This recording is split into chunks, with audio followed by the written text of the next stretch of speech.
I chew them out, cuss them out, get on them. You know, I tell the parents, like, you know, if you don't want me doing that, because I'm going to love them. Yeah. If you don't want me doing that, take them somewhere. Every time I come in the press room, you're in the press room. Working on our Stars Hot-Tronic heat press. Using all the vinyl. Making all the picture tees. I like vinyl. I'm about to just load these boxes up on that shoulder. Man, you gotta be a crazy little brother to get fired on your day off. What you get caught stealing boxes for? Yeah, I didn't get caught stealing no boxes. He said he caught me though. We get our rent paid. Why don't you go in there and ask the girls real fast to see if they help us pay our rent? Don't sound like a bad plan at all. What's up, Pops? What's up, Smokey? I'm trying to set up a meeting with the girls, man. Okay. Y'all wanna help me and Craig pay our rent? Craig still owe me money from the last time he got me. He gotta learn a lesson. He shouldn't be stealing. Go ask him to tell that girl from last night to give him some money. What they say? They said it's slow for real. I'm about to just ask boss when we get our job done. Of course you can. Yeah! Hey, welcome back to Coach K's Sports Corner. I'm going to tell y'all this.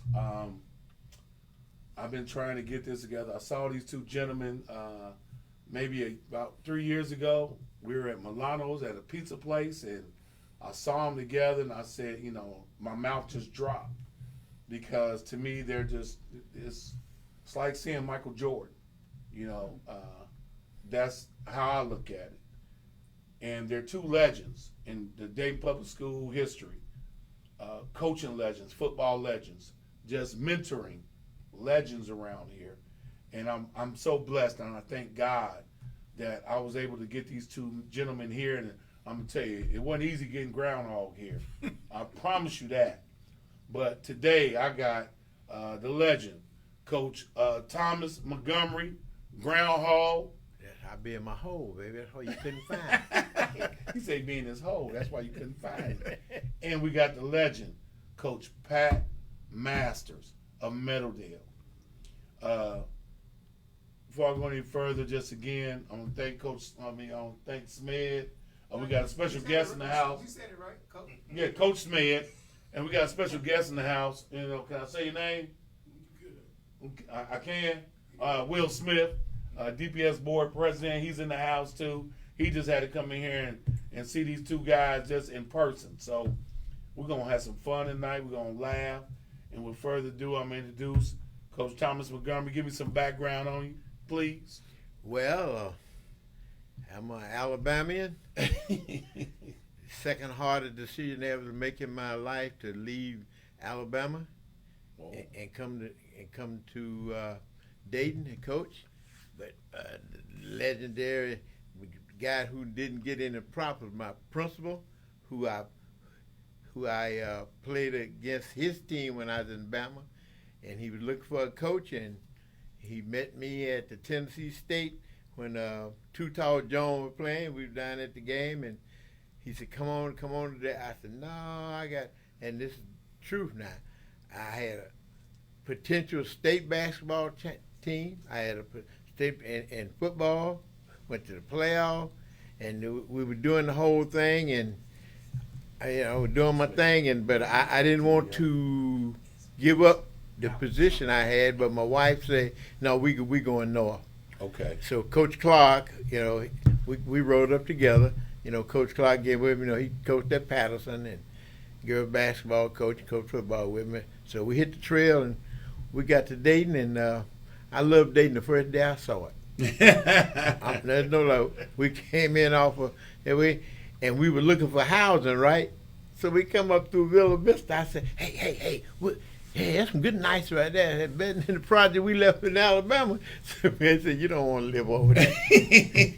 But I just, and the kids was like soldiers, man.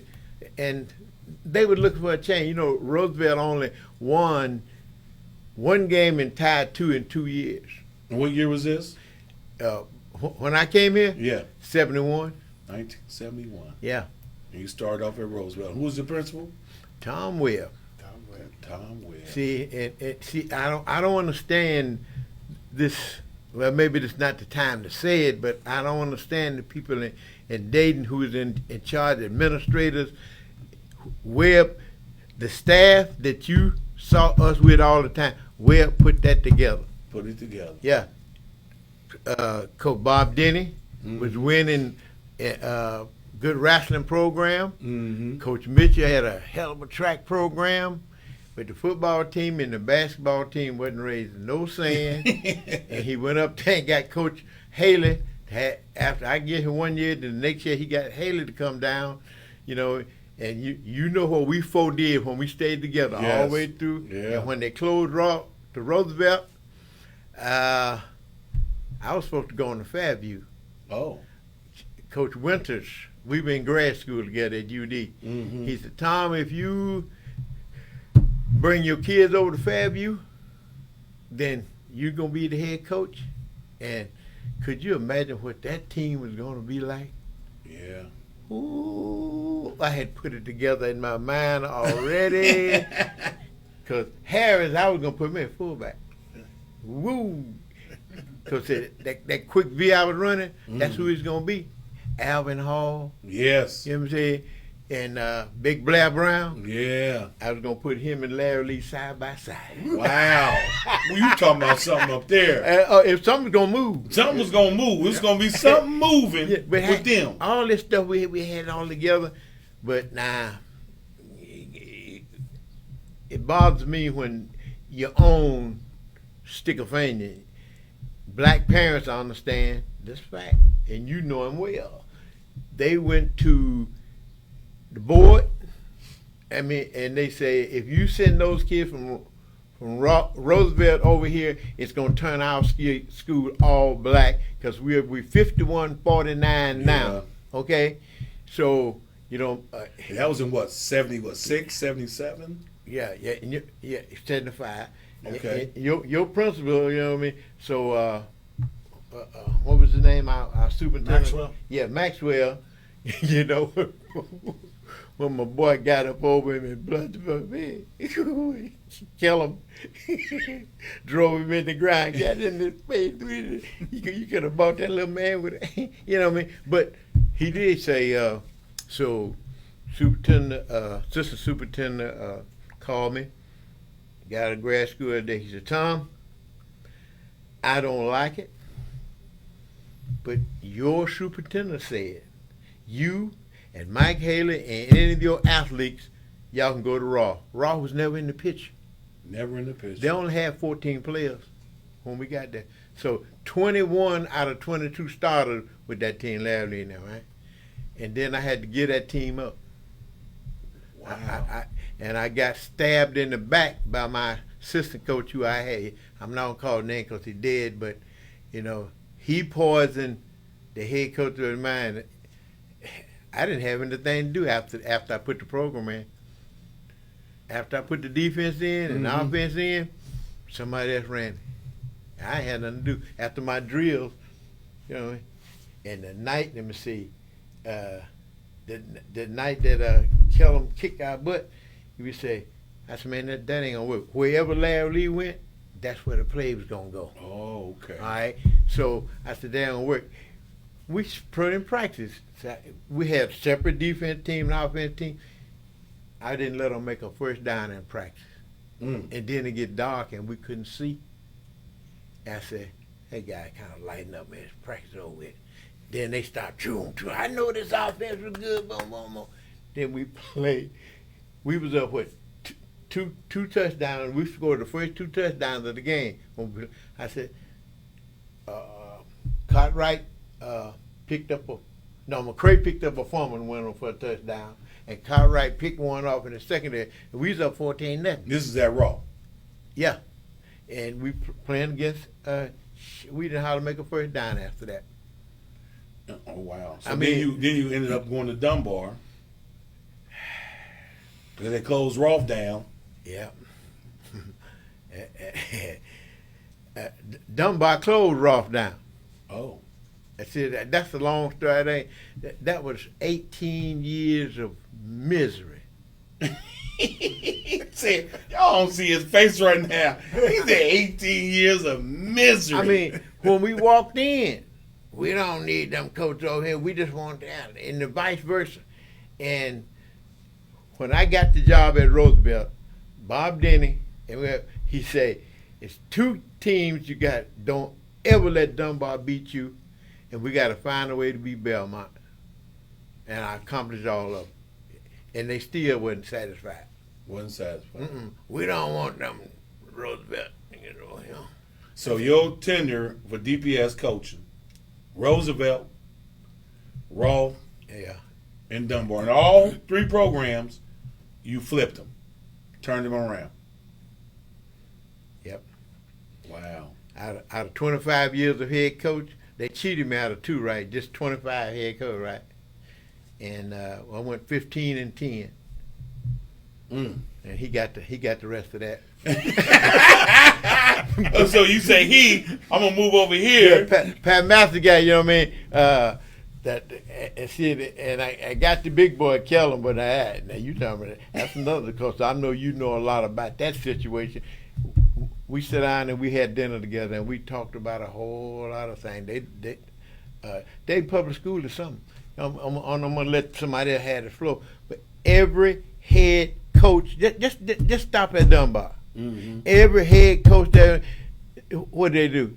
They gone. Pew, pew, pew, pew. Yeah. Out the door you go. They find that like you and we pretty well know who was pushing some of that stuff too. Y'all man. Hey man, this guy's crazy. I mean, it's pitiful. Yeah. And he's Judas Goat. You know what I mean? My frat brother. See, that's another thing. Q brought you into it. No, Apple brought me here, and Q gave me my first head job. Right. All my administrators, coaches, all of them campers. Wow. Boom, boom, all of them. But I got holes in my back now, man. That's From why Cappers. That's why I walk funny. I can't straighten up, boy. They kept a load on you, writing letters, and he got to go and all that. And nobody, I'm gonna say, some little cute word you use, but see, when you express yourself, they think you out there cursing them out. I see. You find me one player, so I use nasty language for them. Well, get your butt over there, get your tail over there. That's not, what I mean? That just, all that, but calling me, shh. I mean, I'm going to let you have the flow, though. But here's one of the best games I ever coached. The night we beat MEADOWDALE'S 6-0. No, hold on. We're gonna come to all that. Yeah. Don't hold that thought. Yeah. Right now, we're going to introduce Coach Pat Masters, MEADOWDALE. Give me some background, Coach. Well, I'm kind of a country boy. Came just west of Dayton, 20 miles, in West Alexandria, a little small school. And, and didn't get a teaching job out of college, so I went to work for Westvaco Corporation.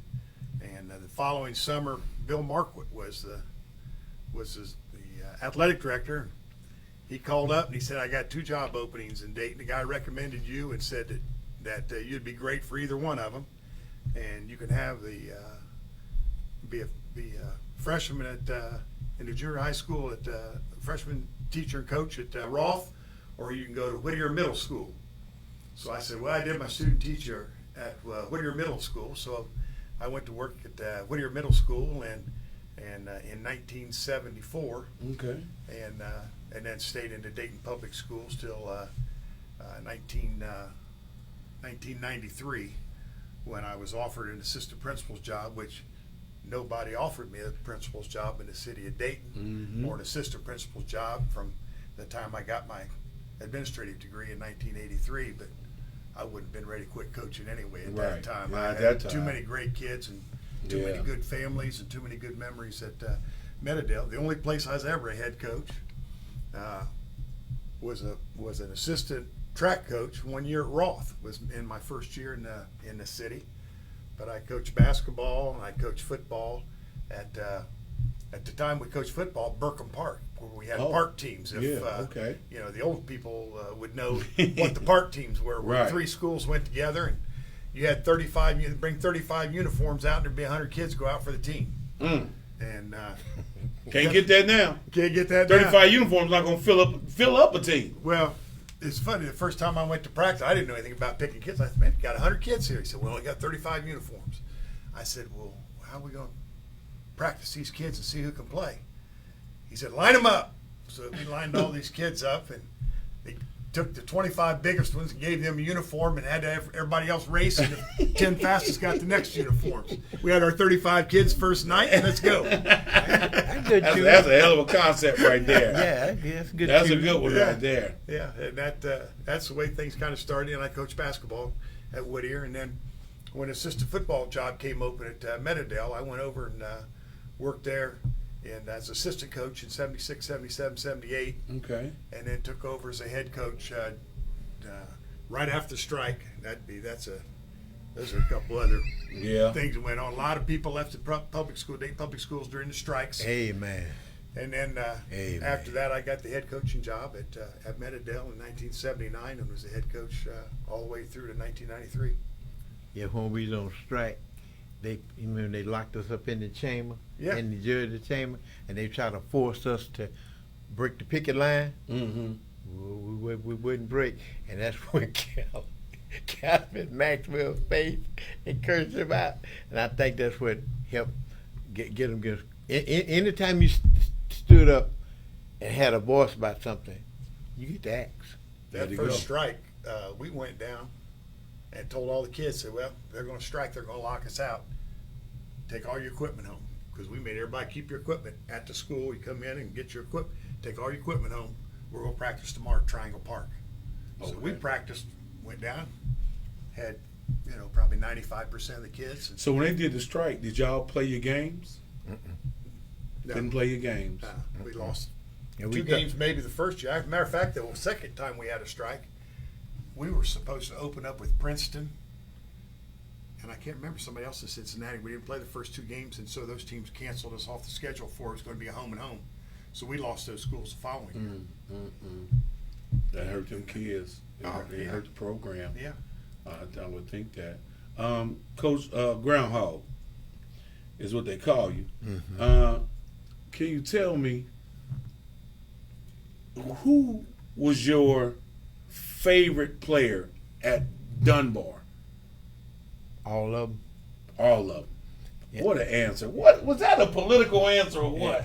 He said all you got one. It bothers me when people dog they less kid. One of my opening speeches, most of the time, until they got tired of hearing, I could not go to the Kentucky Derby riding no damn donkey. I said, I got to have my horses. And I said, what do you see them jockeys doing when they be heading down the stretch? They be putting that whoop to them horses, them stallions. I said, my horse, I'm going to put the whoop to you. Ain't seen me beating this, them donkeys. They can't run any faster. Do holler, yeah, coach, give me oats, give me oats, give me oats. Somebody always have a response, you know what I'm saying? And they live up to it. You put them in a pedestal and you put them in, and the only thing that the starters got over, seniors always had a chance to get on the bus first, and they got their equipment, but my equipment man had already set aside the best stuff for my starters, when he's a sophomore, a junior, but seniors got a chance to go up and get their stuff. Get their stuff first. Yeah, little small things like that. You know what I'm saying? Right. Makes a difference. I didn't. So that's going to be the answer for Roosevelt and Rolfe too. All of them. All of them. So Coach Masters, I asked you the same question. Okay. I'm going to give you a follow-up and tell you a story what happened. We had two players at Meadowdale. Both of them became GMs of college or of NFL teams. Houston Texans and Detroit Lions. Okay? So I'm in a speedway station one time getting gas, and I'm getting ready to go up and pay for my gas, and I hear somebody in the back go, hey, that guy stole a candy bar. And I turned around and looked, and it was one of my former players. And he's back there laughing. His wife's laughing. He's got two little girls. And I said, come here. And he came up, and of course we hugged. I hadn't seen him for a while. And I said, introduce me to your wife and your kids. And he said, you sure got to be proud of Rick and Sheldon. I said, yeah, I'm proud of them. I said, but what about you? Bad boy. I said, look at you. Look at your beautiful wife. Mm-hmm. You got 2 beautiful kids, and all we really wanted was for these kids to grow up to be good husbands and good fathers and good people in the community. Yeah. And if you do those things, I don't care whether you went to Ohio State or whether you went to Fort Valley State, where we good friends of ours is John Lipkins down there, and Lip has affected a lot of kids. Yes, he has. What you A talking lot. about when they took? See, that's what I'm trying to tell you. Today, he put that girls' track team together. Yes, he did. And it was dynamite. Yeah. But you working too hard. You're doing this. You know what I Yeah. mean? And they, you know what I'm saying. But They asked him. but as far as Coach Master goes, I gave him 2 damn good players. Yeah. Oh, you gave him 2 good players. Yeah, Oh, yeah. my son. His 2 sons played for him. When people, You said your sons played for him. Yeah, when people say, you and Montgomery, you hate each other, don't you? I said, yeah, no. you think that guy, if he hated me, he'd let his 2 boys play for him? What 2 boys? I said, Coach Montgomery, I had 2 of his sons play for me. And I said, I can still remember him saying, damn, I can't wait till they graduate and get that black and gold shit out of my house. I just said, You didn't get that stuff out your house. You know what? Now my baby son, Rick, they told me I knew who was 30 something to 6 or something. Steve had a night that night. My baby son. He just ripped through you. We put some couple special plays in and ran one on first play. I can never forget it because Steve, little butterball fullback, and we more of a tailback and going to throw it a little bit more. And we run just a first play of the game, a draw, and Stevie goes right up the middle, untouched. That's right. Blocked out. Tackles come I in. know you said some. I know you had some choice words. No, we knew that he was gonna run that 4 hole, right? And we blitzed that hole. Steve sidestepped, was gone. He ran out. He said he ran about 40 or 50 yards. Oh, yeah. Ran him out on the 30. He come back by the bench. Y'all ain't got nothing for me tonight. But meanwhile, y'all can't record that because when he was doing it, right, I said, stop that little black mama. They said, he said, that's y'all son, cuz I said, goddamn, he got on black and gold. Get him. and then what boy did the yard guy that run the yard? Yaley? Yeah, Yaley said, and he did something for my yard, right? He said, you was over there cussing my own son, and we was on the other side of the line. I said, run, little motherfucker, run. He tore our ass up that night. Tore you up. Now, one of the best coaching jobs I ever did, the next year, we shut him out. What was the score? 6-0. 6-0. See what that when they came from. Well, what happened was they was practicing like dogs. I mean, we just cause they just knew they're gonna kick our butt, right? Mm-hmm. They're going through the motion. I said, y'all just get the fuck off my field. Mm-hmm. Get up in the locker room. Well, coach, we got y'all ain't got nothing tomorrow. I threw a rock at one of them. Wasn't gonna hit him. You know what I mean? Just to shake him up a little bit. So my defense, big eye said, man, y'all better get off the field. Hog mad. Now they went off the locker room, and then I don't know long ago after a while. Here come my captain. I'm sitting on the sled. I didn't go in the locker room. I said, I don't want to see y'all, not smell y'all, right? And they come out. They come up behind crying, man. Hit me on the shoulder. Coach, man, we're going to play for you, man. We're going to kill us. Y'all ain't going to do shit. Get away from me. Get away. And the newspaper came out and wanted to interview us the next day. I said, we don't talk to the newspaper. Right. We don't talk. And that night, that defense was clicking. And Giving y'all problems. Because the only time that they really, 2 years, that his offense really kill us, because most time it's one touchdown game. It'd be some ass knocking now. I'm tell you right now. I was there. I was watching them in the '80s. I was watching them. When I first came, I was an assistant coach in first year, 1976. Damn, you're old. It's 1976. Roth and Meadowdale, Stadium. Mm-hmm. 9,600 people went there. Oh yeah. Yeah. See, and standing room had them standing on the track.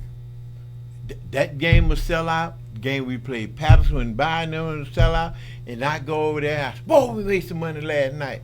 Oh yeah, we didn't make that much. Then we knew right then the people down there was stealing. We know right there. Talking about we didn't make but this much. Man, people standing out on You had to make some money. They stand out on the hill out on Edward C. Moses. Yeah, To watch this game.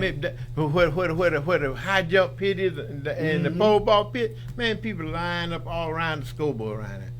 Listen, you guys have had some classic. Before I go to the classic game, before I start talking about the classic game, I want to discuss, some of the things that you all have done as far as the kids that and I understand what you're saying is all of them, because I feel the same way about, as I'm coaching now, about all of them. I love them all. But you still have those some that are just elite guys that you were able to, a guy like Big Daddy, #1 pick in the NFL draft, Ohio State. You were able to get that kid and get him to buy into your program, with all his siblings and everything that was going on with him, to buy in, to work, to be as dominant as he was, to go to Ohio State and dominate Ohio State and be the #1 pick. And then I'm going to shift over here to you, for you to have a guy like Peerless Price, Kenny Coleman, and those guys, and the names can go on and on. Come on, you guys. Y'all were a factory for Ohio State. Larry Lee played more years in the NFL than any of them. Exactly. Larry Lee, I tell kids today, even today, if I go, what do I have to do for this? If I'm working, I said, you better learn how to long snap. I know a kid went to Roth and learned how to long snap and spent 13 years in the NFL, was a good offensive lineman, but he was a good long snapper. Yeah. So you don't have to be, you don't have to be that guy to what the kids say now, to get the bag. Is that to get the bag? Yeah. You can you with it. You with it, coach. Yeah, you can be a long snapper. Yeah. And play 13. What did he play? 13, 14 years in the NFL. Yeah.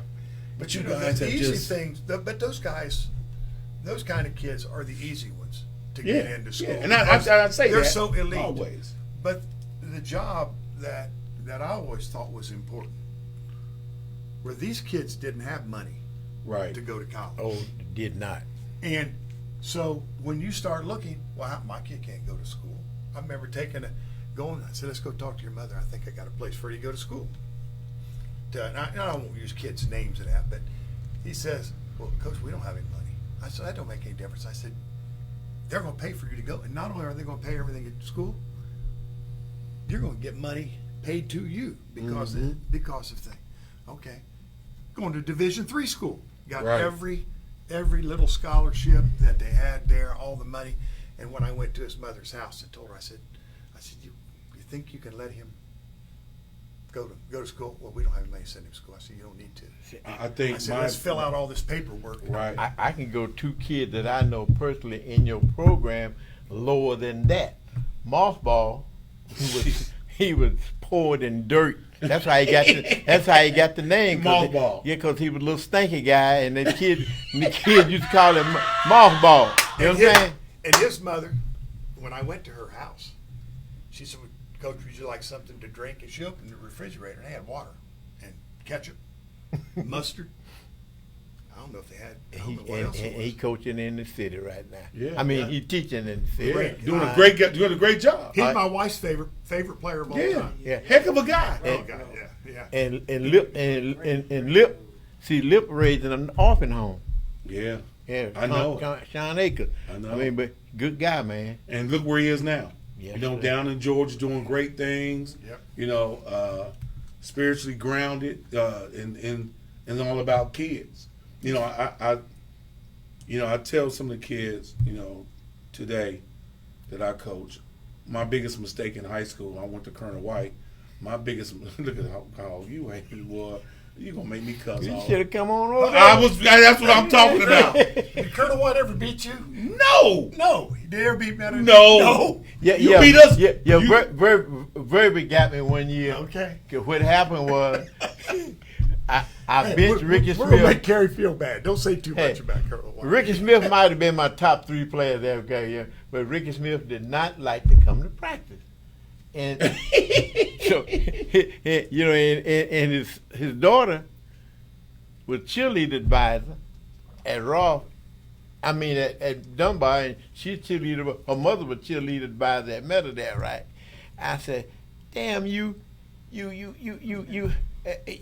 mother had Ricky didn't come to practice." She said, "I know where he was. He was over with my mama getting me." Getting there. Oh, hogs. I mean, now she had good sense to him. Yeah. But Ricky, man, you could punish him. And listen, you know, because I know y'all remember. We played y'all that one year, and he ran that toss sweep, and I came up. I was playing linebacker, and I came up, and I thought I was pretty good, and I hit Ricky on his inside leg. Yep. And Ricky spun out of that thing, and I'm on the ground. I just knew he hit that ground. And I looked up, and this joker running down the field. I said, "God, dog it." He was just so smooth, man. He Fast. never breaks stride. He never broke stride. You know, a lot of everything is motion. I really made a mistake back then. My friends are over here. My friends are at Colonel White. And I think that was the biggest mistake I made, was either not coming to Meadowdale or going to Dunbar. My cousins were at Meadowdale, and it was just like, and what you guys were doing at that time, just for young black men, the mentoring part that you guys were doing. And, I remember playing you guys, I believe it was 86, and you had Larry Carter, Corey Wynn, you had Greg Patterson, and those, beat us like 76 to 6. That was a tough song, Buck. There, I mean, Patterson raw. Y'all beat 2 weeks out of us. Y'all beat 2 weeks out of us, and we sat there, and it was a Saturday afternoon, and that turf was hot, and we were on the sideline like, I wish we had a running clock back then. I was over there like, "Hey, man, can we get this over with, man? This is ridiculous." Yeah. They are murdering us. And it's games playing you guys. See, me personally, I hated to play Colonel White. We knew we was going to win, but we get more kids hurt playing Colonel White. Because we hated y'all. I mean, like somebody just come up all boogered up and Dunbar, but the next team we get a lot of kids. The good team, we ain't getting nobody hurt playing Belmont and Meadowdale and Patterson, you know what I mean? Banged up but not hurt. Yeah. They'd be sore the next day. Yeah. But you guys, back then too, when we talk about when I came into the Dayton Public Schools as a teacher in 1974. Now somebody will correct me somewhere down the road of this, but I believe there were 62,000 kids in the Dayton Public Schools. I believe that. Yep. 11 high schools. Yep. Roosevelt had 3,000 kids. Yep. Meadowdale was going on 2 sessions. Colonel White had a lot of kids because so they had all these high schools University Row. They had all of that. All these schools had 2,000 kids. Mm-hmm. In high schools, 11 high schools. Yep. And I don't know how many middle schools, elementary. But I don't know. Now you may know, but I don't know if there's. I thought I looked at the Ohio High School Athletic Association to see what Meadowdale was, how many males and how many females. I don't think they got 400 kids there. No. They division 2 now. D3? Yeah. Yeah. Yeah. About 12,000 in the whole district. 12,000 kids in Dayton Public Schools. The way the world is, you can't blame people for moving out of the inner city when they think that you can better their, their family and their children. But what bothers me as a black man, when your own people was always attacking. Dunbar had, everywhere we went, they would, boom, at Roosevelt, they making complaints. When we went to Raw, they recruiting, they doing this, we don't have to, if and she had something to put in, in order to go to Patterson, you had to be top 30% of your class. Yeah. All right. They were number one academically because when you didn't do right, when you flunked out, they go to back to Belmont, or they come back to Dunbar. Then that dropout was recorded where they went back to. Mm-hmm. You see, but Raw was number 2 academically in the city. Caldwell, had Favors. called, I don't know what Caldwell got the thing, but he gave it to Favors, and we were demonstrating about our clothing, and he was gonna show. But the newspaper, they don't want to see all of that. See that. They can show it. You know what I mean? And I mean, but see, but like when your own people bothers you, and you're hurting their kids, you know what I'm saying? Is this where the kid? Hell no. McCray moved with his grandmother because he was out. But see, they know who they zoned the area where the kids. Well, they know what they was doing. But Right. see, but people was the what you call them brothers, the Taylor brothers. Okay. Yeah, you know they use a different address. Byers used a different address. Yes, he did. We know all this, you know what I Yeah. mean? But You can say it now. but here again, Maurice and Sistrunk, they live in Roth District. Really? No, who was the big coach out there then at Trotwood? Your boy, that's at Alter. It's Dom Dom Sykes? Sykes. No, he wasn't there then. I wasn't there. Before him. He went to Centerville. He left there when he left Trotwood and went to Centerville. I'm almost sure it was Dom Sykes. He left. Dom Sykes went to Alter. Yeah, Domside went. He left. But Whitcomb left and went to Centerville. Yeah. Dom No, Sykes no, was no. North He Montgomery. was at Jefferson. He was at Jefferson, Centerville coach. Yeah. Okay. Bob Gregg. We just talking. Yeah, Bob Craig. Okay, yeah, because Keith Byers and us, we were just talking about that. Yeah. About the coach that was out at Trotwood, and we were some of the things that he was doing, But I could- that made Keith leave. But see, I could. Well, one of the things his dad, they knew he was good enough to play, but they had that other good running back. Yeah, Cosby. Yeah, Cosby. And so he had to sit behind Cosby, right? But see, now to me, man for man, 2 for 2, they had the best team that ever come in. Every position was strong. They had some athletes on that goddamn. Who mean, I tell talk, anybody, Trotwood? Yeah. Yeah. I tell anybody that had ever listened, if they say anything about the Dayton Public Schools, and I said, well, Keith Byers is the best athlete probably that ever came out of the city of Dayton. When you talk about state basketball, Yeah. state track, Yeah. Baseball. baseball, and he's one little broken bone away from being the Heisman Trophy winner. Yes. Oh, we talk. Didn't we talk about that? Yeah. We talked about that Heisman Trophy. He was so mad at Brent Musburger because he was pumping Doug Flutie up. Yeah. And he was he was really upset about that. Yeah. What it 'cause was, he got shunned from that Heisman Trophy. University of Miami, who was the head coach at down at the end? He went on to coach Jimmy. Jimmy. Johnson. See, and they were rough house. All right, everybody hated Miami, Mm-hmm.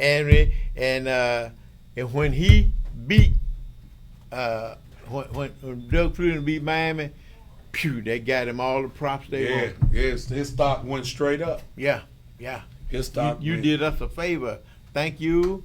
Yes. He did. Yeah, that cost him. That boy ran on a broke foot. Broke foot. When I talk about the shoe coming off and everything. Yep. I mean, but again, you guys, man, you guys have just. But see, well, people jump up and say who was the best. I stay away from that. Right. You know what I mean? But you just tell the truth. If I had, you know what I mean, I go by the era they played and what we did as a season. Ricky Smith was the smoothest running back I ever had. Byers was probably the strongest. But hell, Bowman ran 1,300 yards when Byers had that 18 that year. But then you had always had good run. Ivory Kennedy might have been a 4th or 5th best running Really? game. Shit, I could go, man. But when you talk about too with Irv Eatman, 13, 14 years. That's who I was. Yeah. That's The NFL. when you mentioned a while ago. That's what I was going to say. When Irv came to Meadowdale, we were having summer practice, and here comes a custodian walking with Irv. I said, "Man, that custodian he got a big old brother or somebody." He came down there and said, "No, this is his family's. He's moved up here with his aunt and uncle, and he's 15 years old." But he did not start his sophomore year at Meadowdale. Really? Keller about killed me one time because I had him at a reserve game, and I said, Irv, I'm gonna let you run the football today. So Oh, I know Keller. so I handed Irv. We had Irv ball. There's 4 or 5 guys jumping on his back, and he's running. And I mean, he's at that time he's sophomore. He's 6'6", 240. And he's woo woo, sound like a freight train running. He's making noises with his. And I said, yeah, I ran him a little bit. This boy, I thought Keller was going to kill me. Wow. But yeah, Irv did not start on that team, that 1976 team that was scored 350 some points, gave up 6 or 8 or 10. I mean, you have Irv, who's was, and we see the USFL on trying to start up now. Irv came out of college, was drafted by Kansas City in the 7th round. He would have been a first rounder, but he got that money that first year in the USFL. That's when all those guys, and he went to the Philadelphia Stars. Okay. And played with the Philadelphia Stars, and the running back with Bryant, who was a real good running back back could have been from North Carolina maybe or something. But anyway, that Philadelphia Stars won 2 USFL championships when Irv played there. And then when that folded, whoever was drafted in the USFL was property of the NFL team. That's where Irv got to start with Kansas City. Oh, okay. Yeah. So I'm gonna ask you this, Coach Hall. A game that stands out for me, for you all, Dunbar. I'm speaking on Dunbar because that was really the era that I came up watching you. Was that Centerville game, playoff game, packed house. I'm out there at Centerville against Kirk Herbstreit, and you guys shook them up. Y'all shook up every year. Y'all weren't expected to win that game, and I remember you had a really good team there. You had your quarterback was. And that's what I'm telling you. That team, that's the year that my stupid ass played the middle of that game in the granddad. Do you want to play it? I thought, oh yeah, we playing. We ain't. Well, let's talk about that game now. All right. We're gonna talk about that game. All right, but the game in the storm. We didn't. Yeah. We just wanted to get enough to win and get our butts home. yeah, and 2-0. 2-0. we had them. Didn't Ricky get a punt return or something, and they called it back? That was Miller, Chuck and Miller. Chuck Miller did that. Yeah.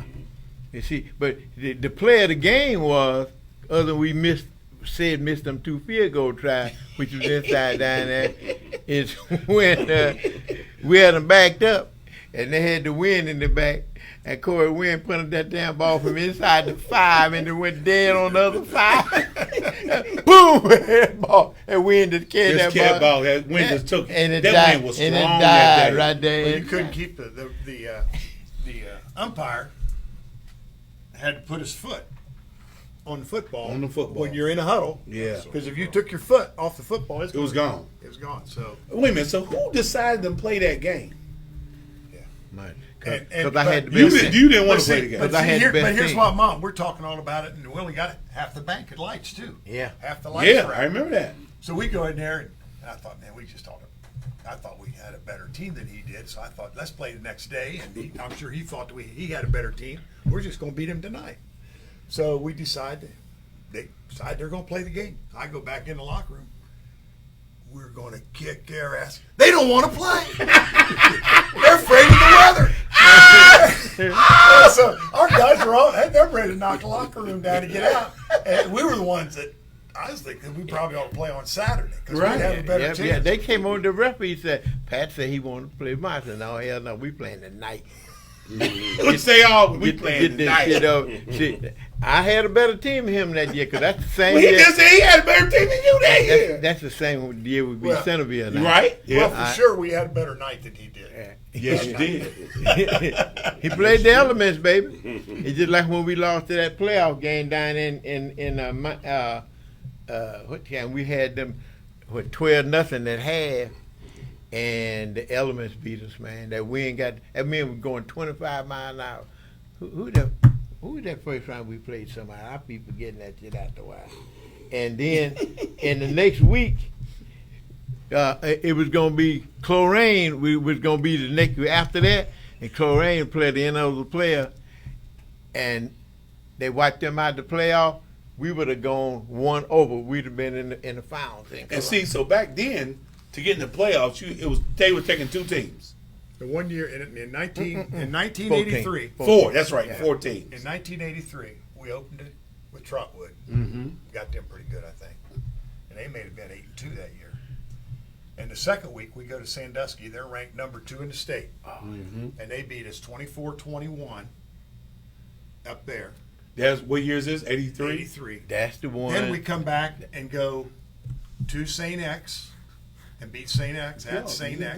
Listen to this schedule. God, we had talent in Dayton then, I know man. it. I know it. Then we Our go to own Lancaster. people kill us. Our own because y'all people play kill us. Lancaster every year. Then we go to Lancaster. We go to Lancaster. They didn't want to. None of the schools wanted to come here and play. Right. So we go to Lancaster. So we played all 4 games away from home to start, 3-1, and that was the year that I think that team won 5 or 6 homecoming games. That '83 team. Wow. And we went to Columbus to play another game. We went in. And I went, oh Lord, guys, it's their homecoming. We're gonna ruin their night. and that was one of the big things to tell them we're gonna ruin your night. Yeah, that's what But we we were said. we were 9-1 and lost to the number 2 team in the state.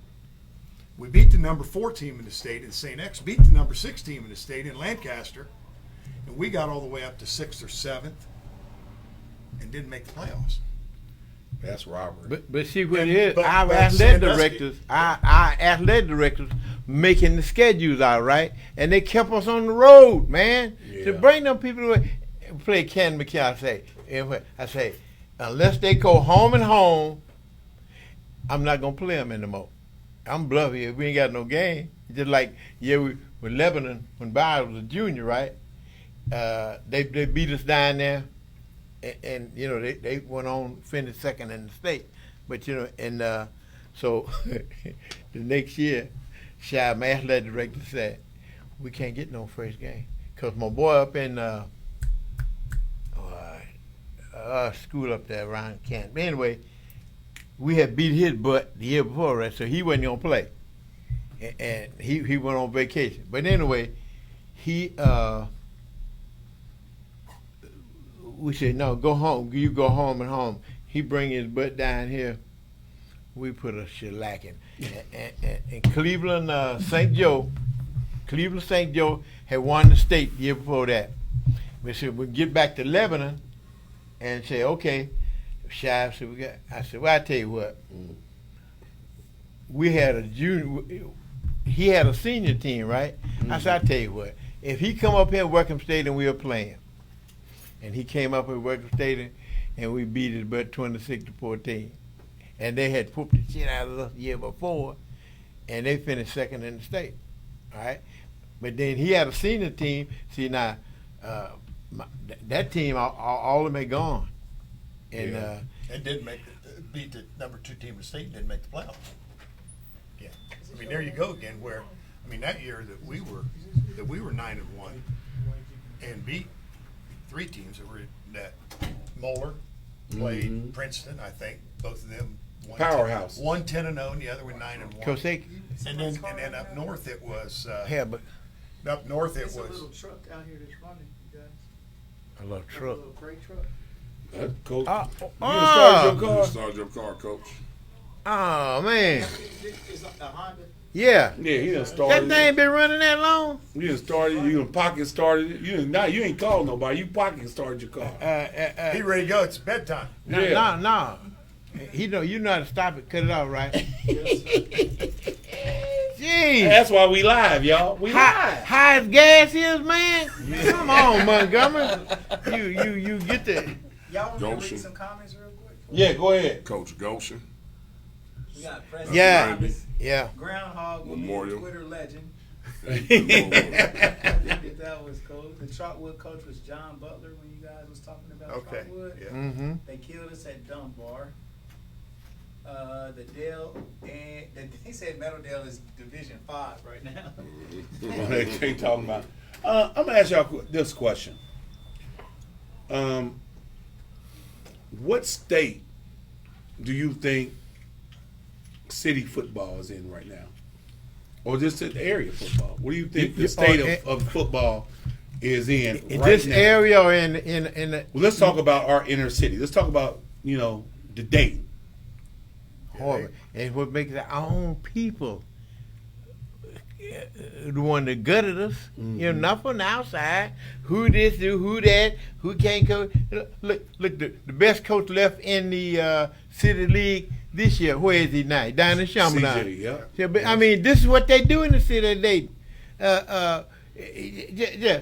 How long did it take Derek Shepard to get the job at Meadowdale? Took him a long I time. remember. And I'm sitting in a meeting. he pushed that. I'm sitting in a meeting, and then they go, "You are going to, when we formed a committee, you're going to be on every interview of the major sports that we hire from now on: football, basketball, girls basketball, track."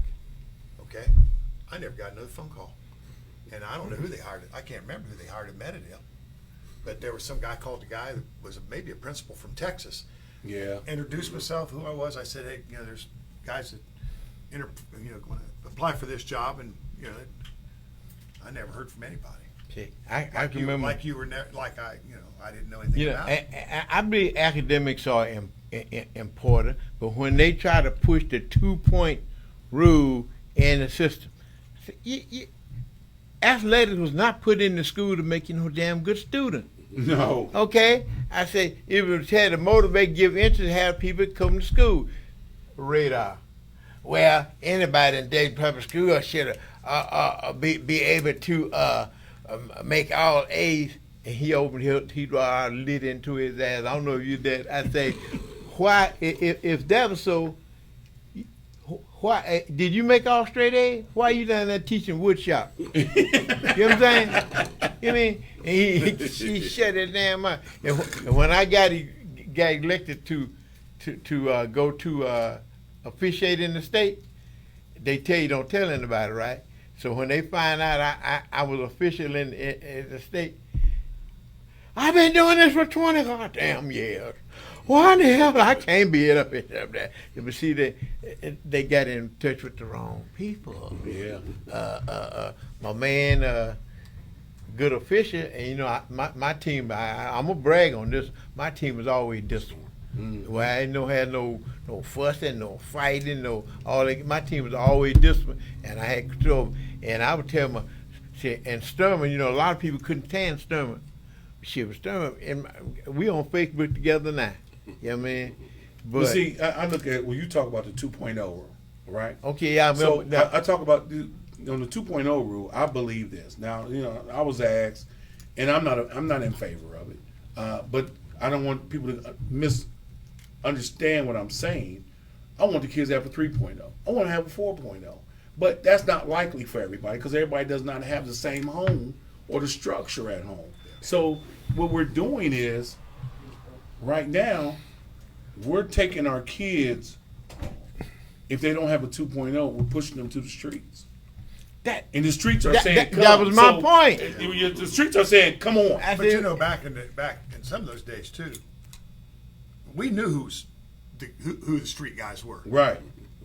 And me being a blue-eyed devil walking in some of those places that I should go to some of them. Hey, can you leave this kid alone? But back then it was a code. Yeah, nobody was going to do anything to me, shoot me or what. But I'd go and say, can you leave him alone? But see, back then though, Coach Massey, it was a code in the streets where he's an athlete. Leave him alone. Yeah, we want him. Nobody was going to bother. We didn't get to go, but we want them to go. And as long as you're helping them, we want to get them out of here. Yeah. We're going to leave them alone. Yeah. And so right now, that's not the code anymore. That code has been broken. And so what we're doing when we say you might have met the state requirement, but you didn't meet our requirements, and so we're gonna send you. You're ineligible. So what that does then, that takes that kid and that pushes that kid to the street. Now you done lost this kid because it's gonna be hell to try and get him back. And you lost a whole lot of. You lost a lot of. One of the two better players that left Trotwood and went to Wayne. They was ineligible, couldn't play. But did they go on to the pro to play, both of them? Yeah. You know what I'm saying?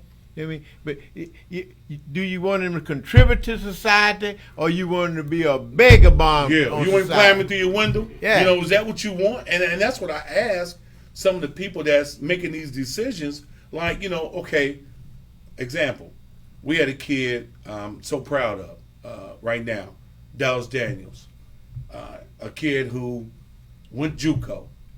The first JUCO he went to shut down. He had to go to another JUCO.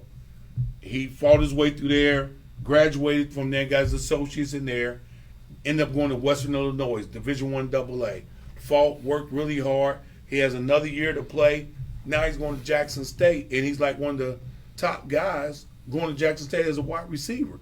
But he was able to go through because he was able to go to a JUCO, and nobody said, no, you can't play. Now, what if we had said to him, you can't play? And his mom is not a fortune millionaire. She doesn't have, you know, a trust fund set up for him. So it's, you know, you either go to school or you go to Chewy or one of them places, Crocs, and get a job at one of these factories, or you go to the streets. Which one is it? Here's another thing that killed inner city kids in Dayton Public School. When they cut out the BOE, they cut out the wood shop, they cut out mechanics, they cut out all them programs where people. Now, who's out there in the trade school? Who's out there doing that work? You know what I mean? And those kids. Right now, Malik Akbar came in and he put all my furniture in. He did all that kind. The Nellum brothers. Man, they out there building homes and stuff. I mean, you go on and that's where you get it. We took it up on my own, working with some of my uncle and mama. But they were given an opportunity. You guys. Well, there's one of the big things. The word that we always use at MEADOWDALE was expectations. If you set expectations low, It's going to be. they're going to be able to hit it. They're going to be. I guarantee you. If you make expectations low, I can hit that one. Yeah. But the expectation there, we had a room about this size. It was an office, and you went away to play college football. You got your picture up there, and the expectation was for those kids to be. If you don't get to go college football, I'd put just like Mom said about. I sure need somebody to fix my furnace, or to fix my toilet, or to fix my car, And they good or to at build something. I need them a whole hell of a lot more than I need somebody that plays NBA basketball or something like that. And we're taking some of those things out of the schools. Now, granted, you know, some of the places are going back to where we're getting trade schools and that, and it's good. But what's the expectation for those kids? If you give them, you set the sights, you can get a good education in the Dayton Public Schools. If you set the expectation. You set the expectation. I mean, it'll happen. And the proper guidance. I mean, hell, you know, one of the smartest players they ever had was Cedric Manuel. He wasn't the best quarterback, but he got the job done. Ced didn't play a bit of football after he left there. You know what I mean? But Ced's doing great, man. I mean, those guys. I mean, getting in the right place at the right time with the right people, and you got to motivate them. And I've been lied on. I've been talking about. You know, hey, I've had every sport. I'm gonna brag on this one. Every sport I ever coached, I won a championship in, except girls softball. Because you got to have one of them. If you ain't got one of them, you can hang it up. Let it go.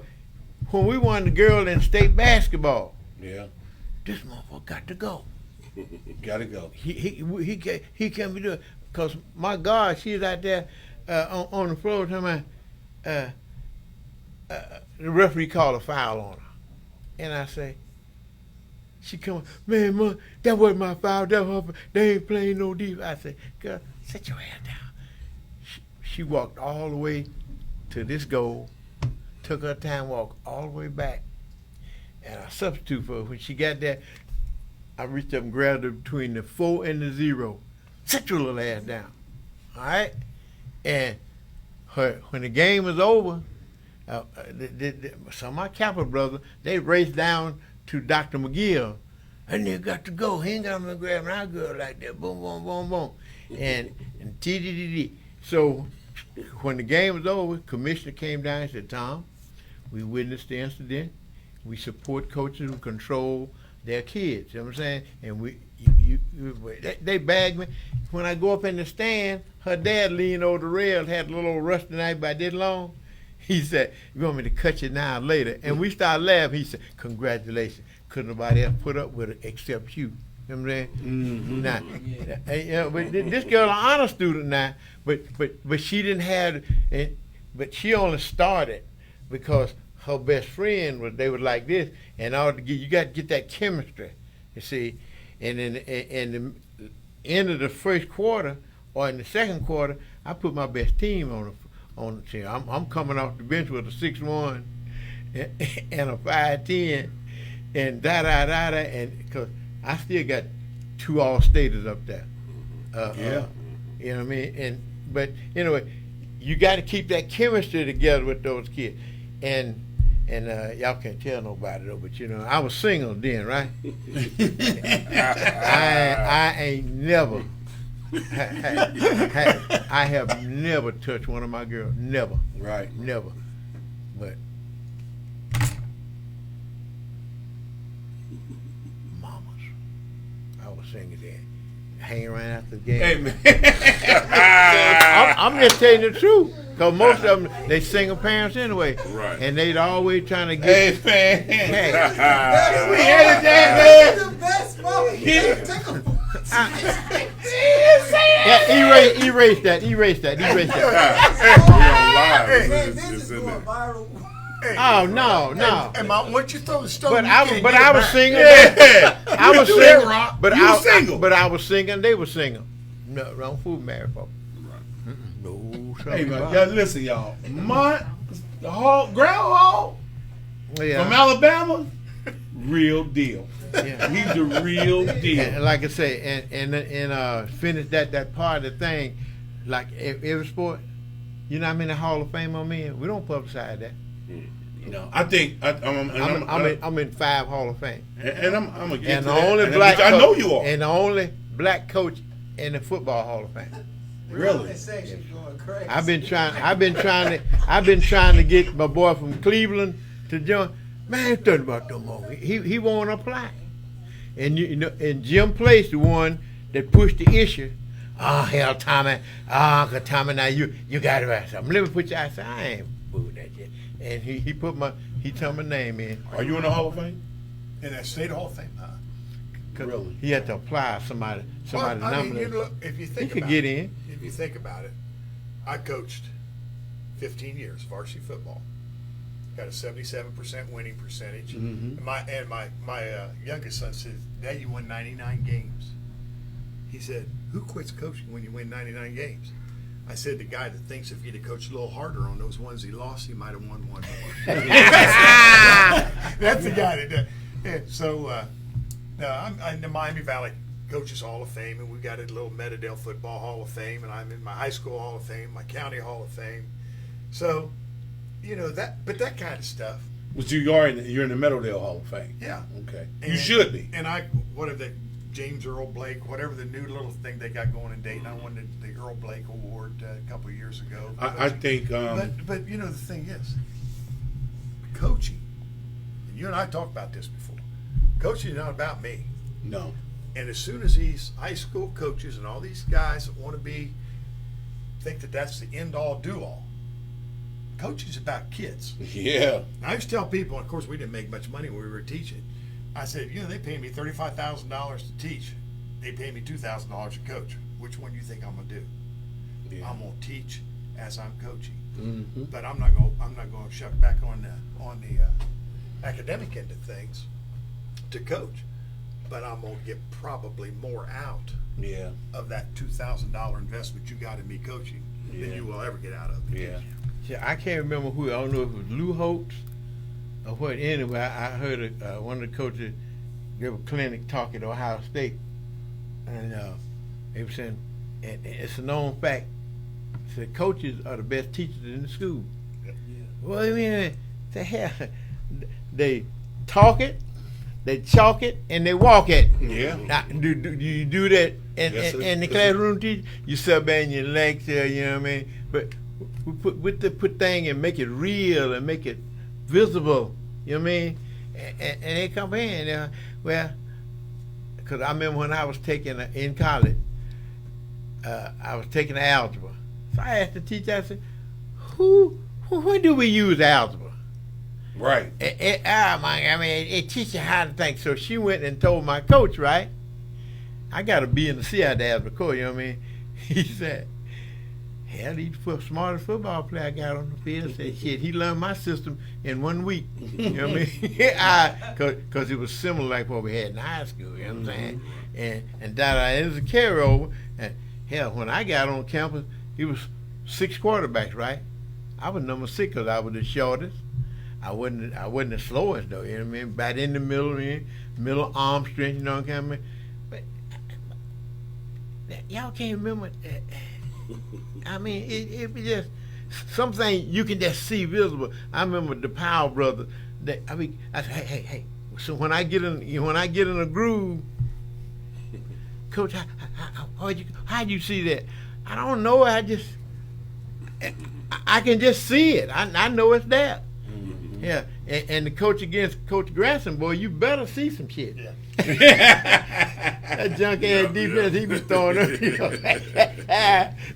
But it's sound though, you know what I mean? You had to pick your spot. Well, you know, you go back to Ned Boer up at the first year I became the head coach at Meadowdale. We were scrimmaging Northmont. And Northmont they might have had that might have been the team of the decade. I don't know where the votes came from, but that might have been the team of the decade during that.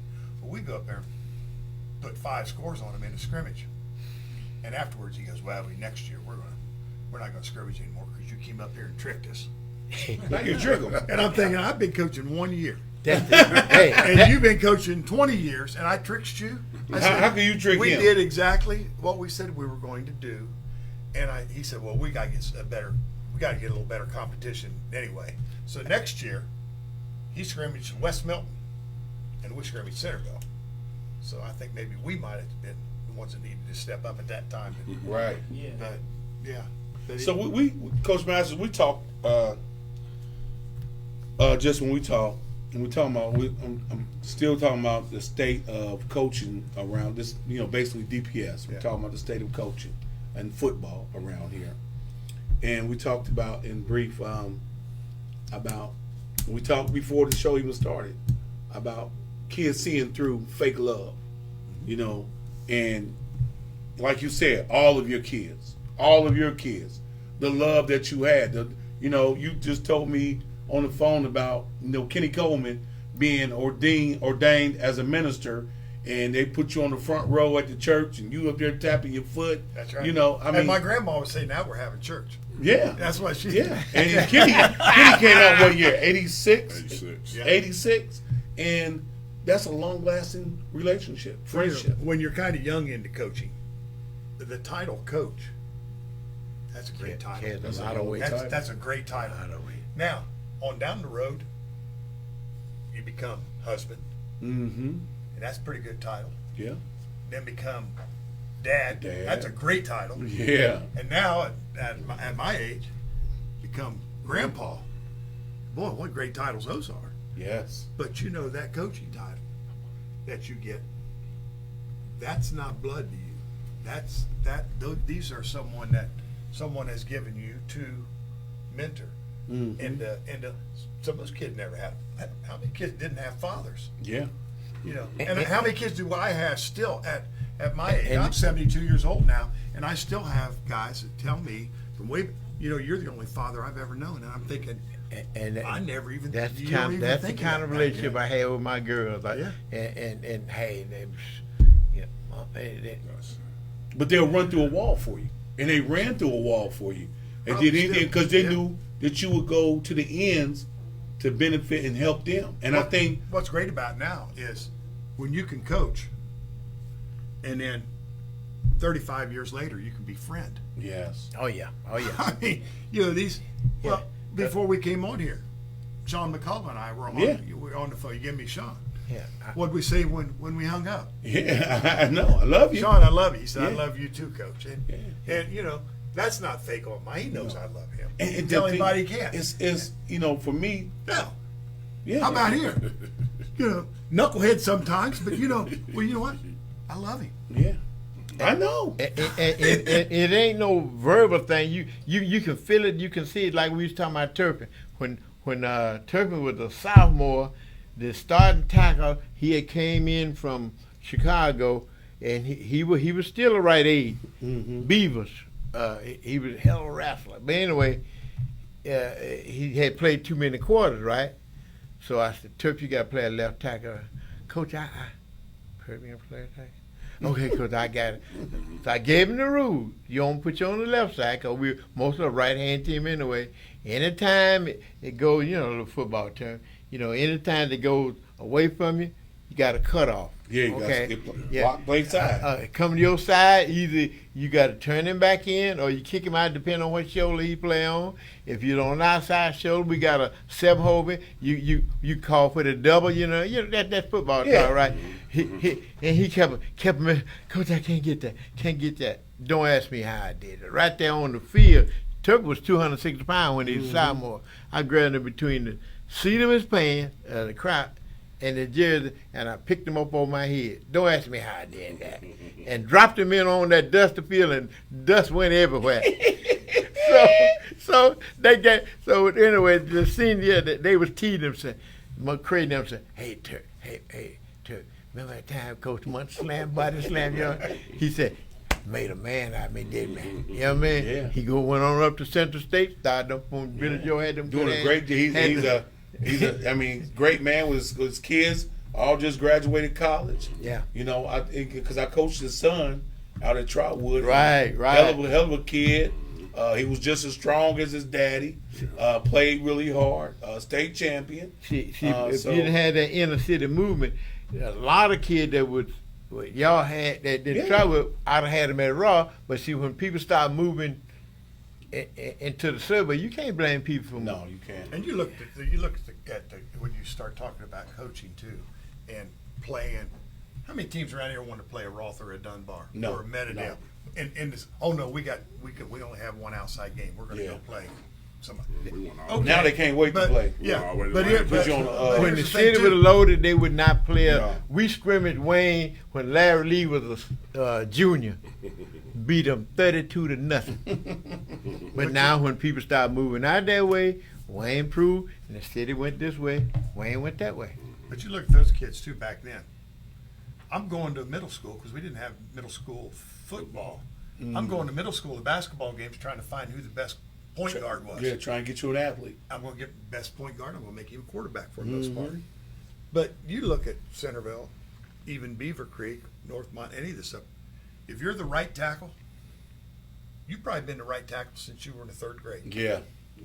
And so when you move right tackle, third grade, fourth grade, and that program is, that kid, you don't have to teach him who, what, where. Now, all you're doing is refining steps, getting them stronger. But, you take Sheldon White, who ran 4.27 in the combine, was the third fastest guy in the combine that year, and played 7 years in the NFL as a corner. Ran the 60-yard dash. He was tough. In college. Played baseball in college. Hell, I went down and watched him play baseball once at Miami. Stole second base and never even slid. So I don't think they understand that. They're great athletes. But you know what Sheldon White started playing for us when he was a sophomore? Defensive tackle. Because I came out and I go, hey, all you good wide receivers, you got 19 wide receivers and 20 running backs. I said, if you want to go down to the defensive line this afternoon at practice, you can be second team right now. See, I knew I wasn't as smart as coach. I do it.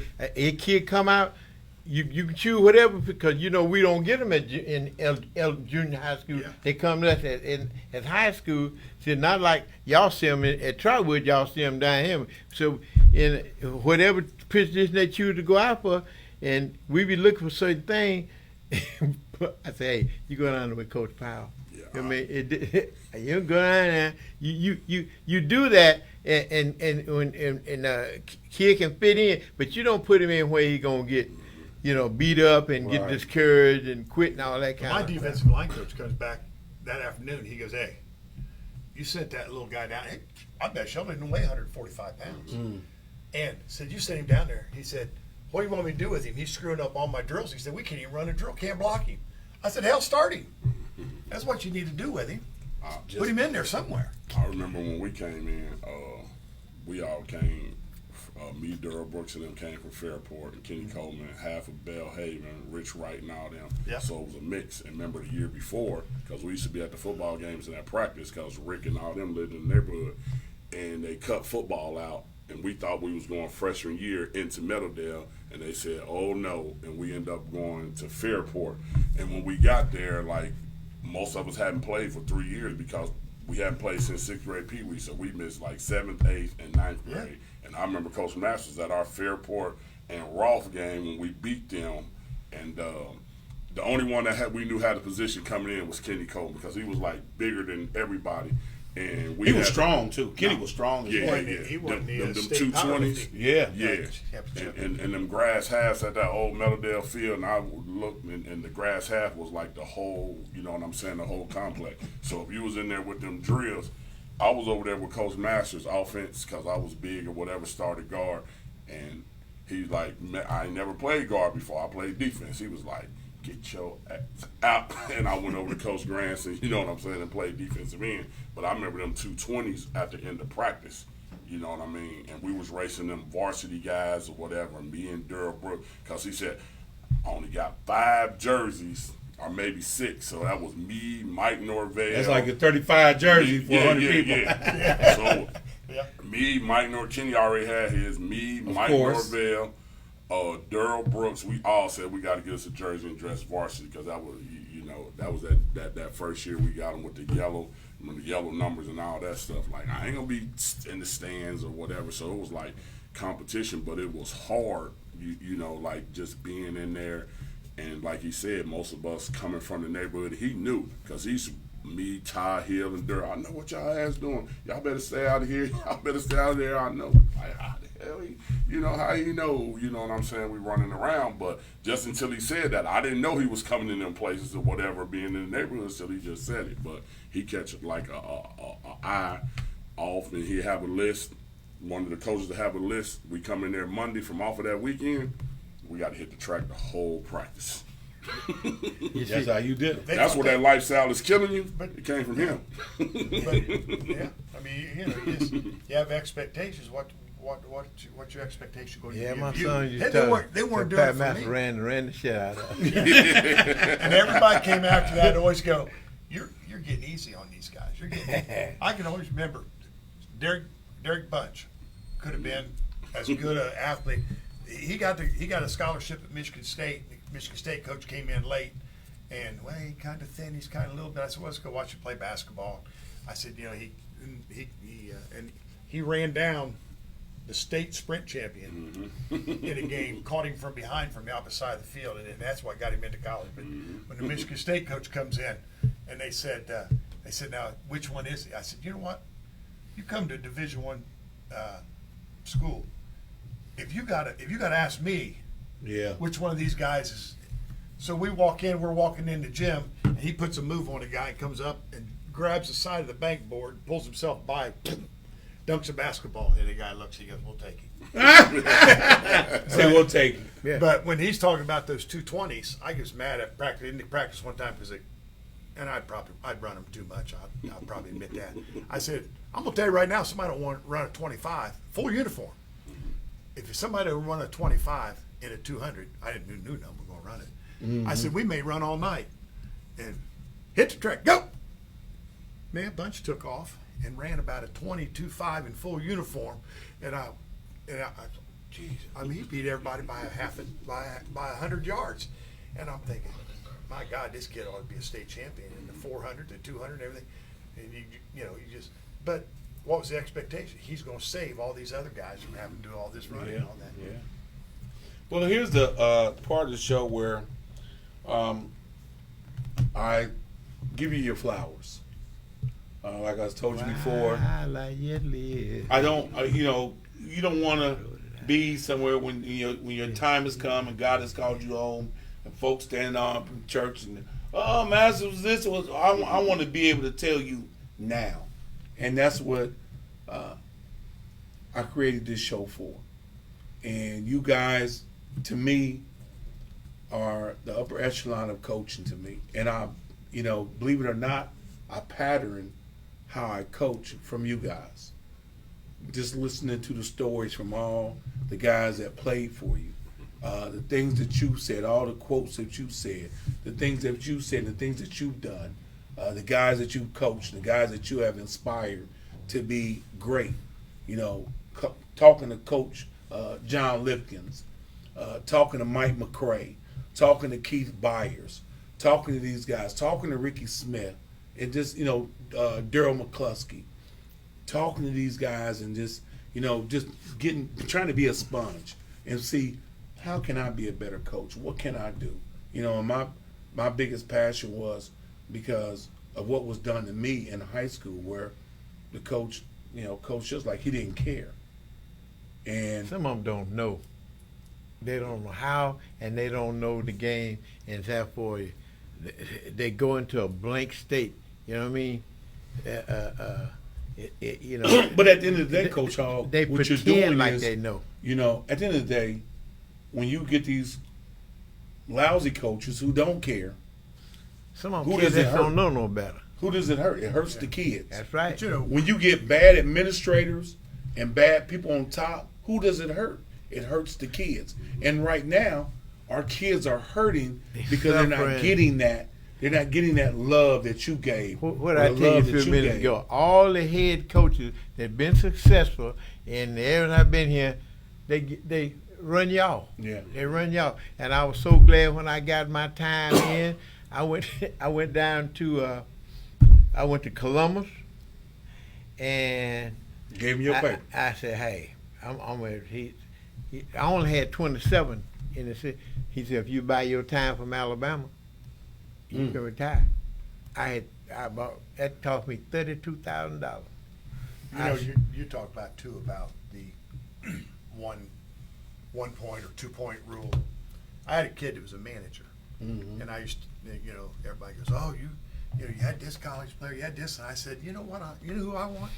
I want the guy that finds a cure for cancer that played for me, because I'm gonna need him down the road more. I'm gonna need something else. So I'm sitting at, this had to have been, I'm gonna say 15 years, 20 years ago, and this kid had probably been out of school 15, 20 years. How he got my phone number, I don't know, but was a manager for me. Mm-hmm. Hello, is this Coach Masters? Oh, who is this? And he told me who his name was. I won't mention who. And he told me. He said, what are you doing now? He goes, I'm helping find a cure for cancer. Wow. And I said, you went to medical school? He goes, no. He said, I'm a custodian at North Carolina University in the medical facility. But he was a custodian. But he's helping his part of it to find a cure for cancer. Yeah. Because he's taking, he didn't have to be a doctor, but he would have been one of those kids that would have gone along the wayside, maybe been on the street or something like that. But he had an expectation, and he said, I always remember you said you wanted somebody to find a cure for cancer, and I'm helping. And that's all. Those are the stories. I mean, that kind of stuff just almost brings tears to you. Yeah, it really does. Because I get those messages. And the others, and Mont wanted to throw all the black and gold shit out of his house. But you know what? I never I didn't write stuff down for him. But when Steve passed, I had never seen. I went in. Granson, he always write his stuff up. I started cleaning out that day because they had that little red room, and I started cleaning out stuff in there and shit. And I had all Granson quotes in there. He called me old Cy Fox and all that old kind of shit. You know what I mean? I could have had all that game plan. But I never looked at it, didn't bother their stuff. People used to always think, oh, you and Montgomery, you guys hate each other. You do this, you do that. Hell. You know what? I eulogized his son at his funeral. He invited me into that church to eulogize his son at his funeral. If y'all heard that, that's powerful. Yeah. Yeah. That's powerful. Yeah. And I mean, I remember the day I walked down there and we were tooth and nail dogging and fighting each other for football games in that time. And went down there and hugged at the base of the church in the front row of the church. I mean, when you do the best you can do, and there's one that my kid will tell me, I never allowed my kid to cry after a game. win or you don't cry. Yeah, I agree. If that coach, they were better than us, what the hell you crying for? If that coach out-coached me, it's my job to go and improve so I can pass it on to y'all, okay? And if you didn't play your best, you'd want to blow. What you crying for? and I didn't allow bragging.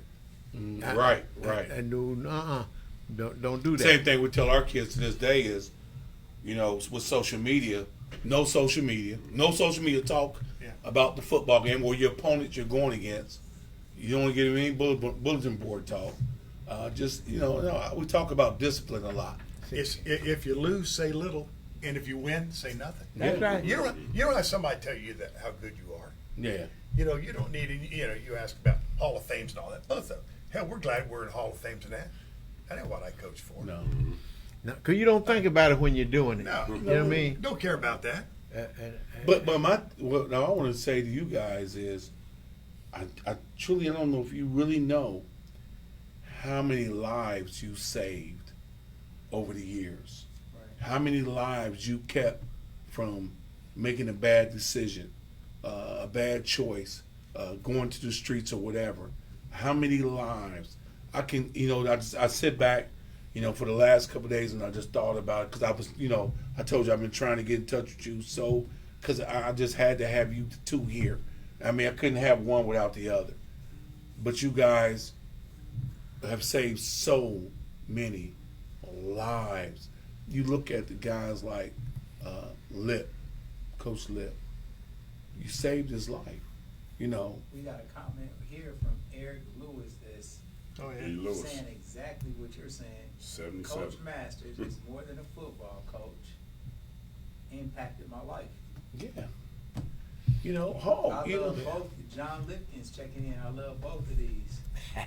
Great show, Coach Carey. Marvin Gordon, Groundhog. Definitely about the kids. Hog. And then Stedman, Picture of Life. He said, well, he was talking about when Coach Groundhog, when he was talking about how he got a chance to date.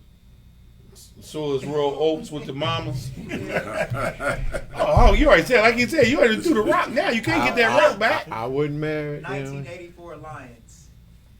That's Eric Lewis on there. Eric Lewis. Yeah. And when I say the flowers, I mean,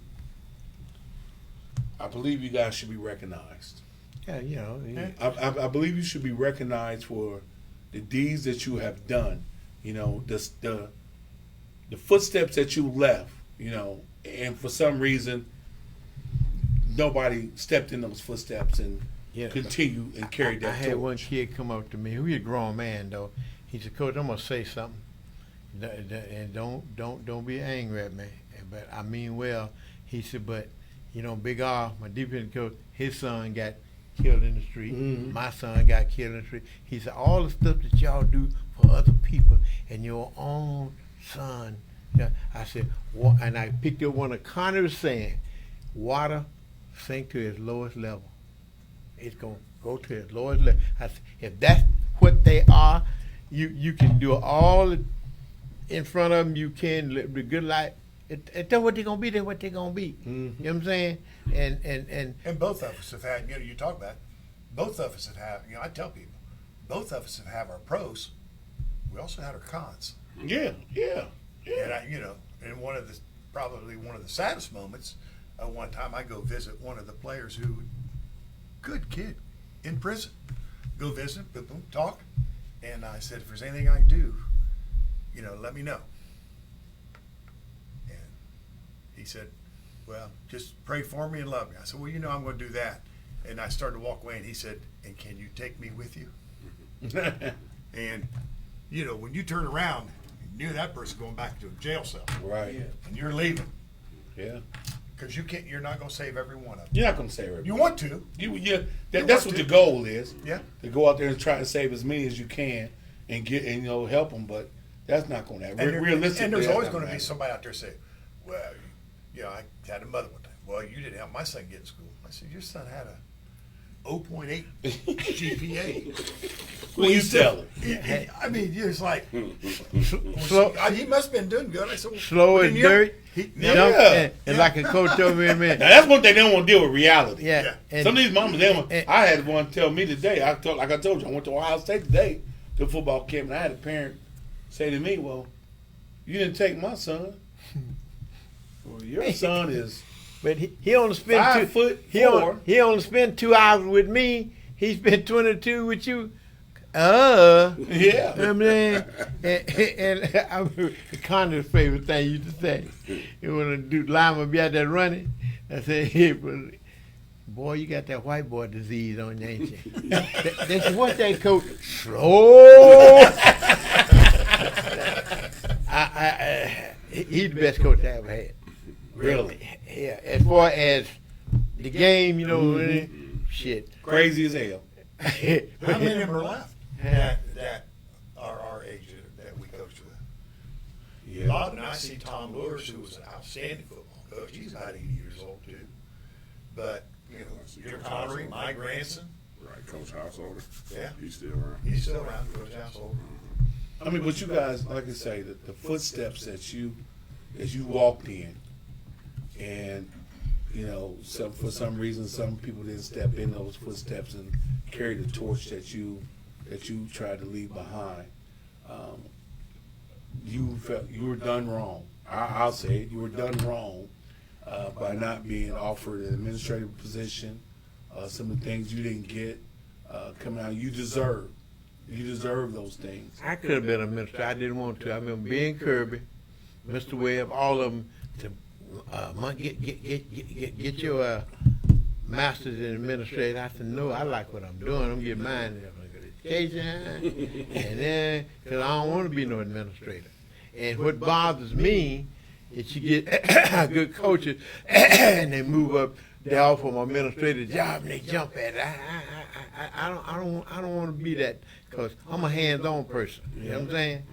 And the higher you go up in education, the further you get away from kids. Yeah, I agree. That's my point I'm trying to make. You know, my biggest contention is that at that time, my son was just getting into junior high school, and how many coaches had I seen in my years of coaching that never interacted with their kids?